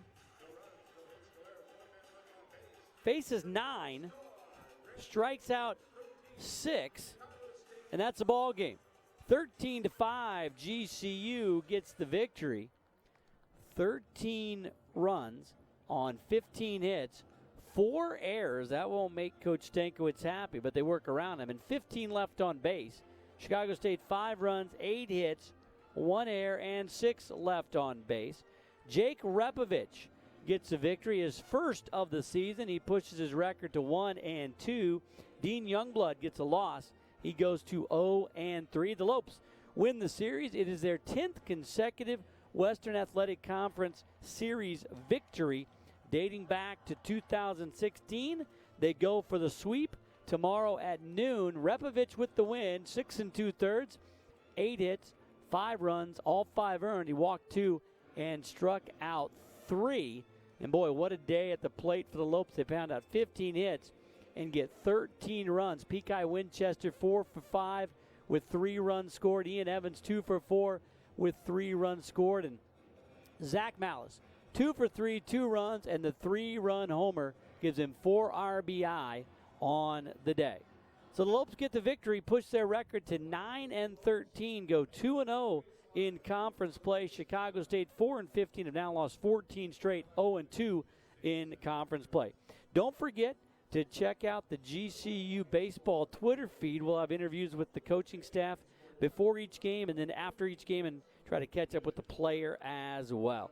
Thanks for joining us. Lopes Baseball back tomorrow at 12 p.m. here on GCU TV. Follow Grand Canyon University on Twitter, Facebook, and Instagram. And don't forget to subscribe to our YouTube channel at youtube.com/GCU. Lopes get the victory, 13-5. See you back here at high noon. Have a great rest of your day. Go Lopes.